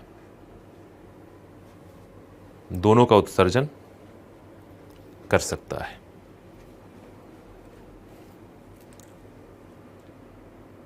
राइट? तो ये कहानी हो गई। अब आज इतना ही रहने देते हैं। मैं डायरेक्टली क्लास में आ गया ट्रैवल करके, तो थोड़ा थकान महसूस हो रही है, बट ठीक है, क्लास अनाउंस था तो लेना ही था। और जब कल मिलेंगे तो अपनी 2 घंटे की क्लास पूरी करेंगे। राइट? तो इसको पढ़िएगा। हमने सर्कुलेटरी सिस्टम पूरा कर लिया, साथ ही साथ एक्सक्रीटरी सिस्टम की शुरुआत की है। बेसिक इन्फॉर्मेशन हमने देख ली है। कल जब हम मिलेंगे तो मानव उत्सर्जित तंत्र में पूरी की पूरी सिस्टम पढ़ेंगे। किडनी कैसे फंक्शन करता है, यूरिन फॉर्मेशन कैसे होता है, तो कल वो कंप्लीट हो जाएगा। छोटा एरिया है। और फिर इसके बाद हम लोग नया सिस्टम भी शुरू करेंगे, नर्वस सिस्टम वगैरह की बात भी हम लोग शुरू कर लेंगे। तो 2-3 क्लासेस और बायोलॉजी कंप्लीट करके फिर हम आगे बढ़ेंगे। राइट? तो और कोई तकलीफ होगी तो आप हमें कल की क्लास में बताएंगे। बाकी रिवीजन वगैरह करते रहिए और मैं आपसे मिलूंगा कल। ठीक है? तो that is all for today. Thank you, take care, bye bye.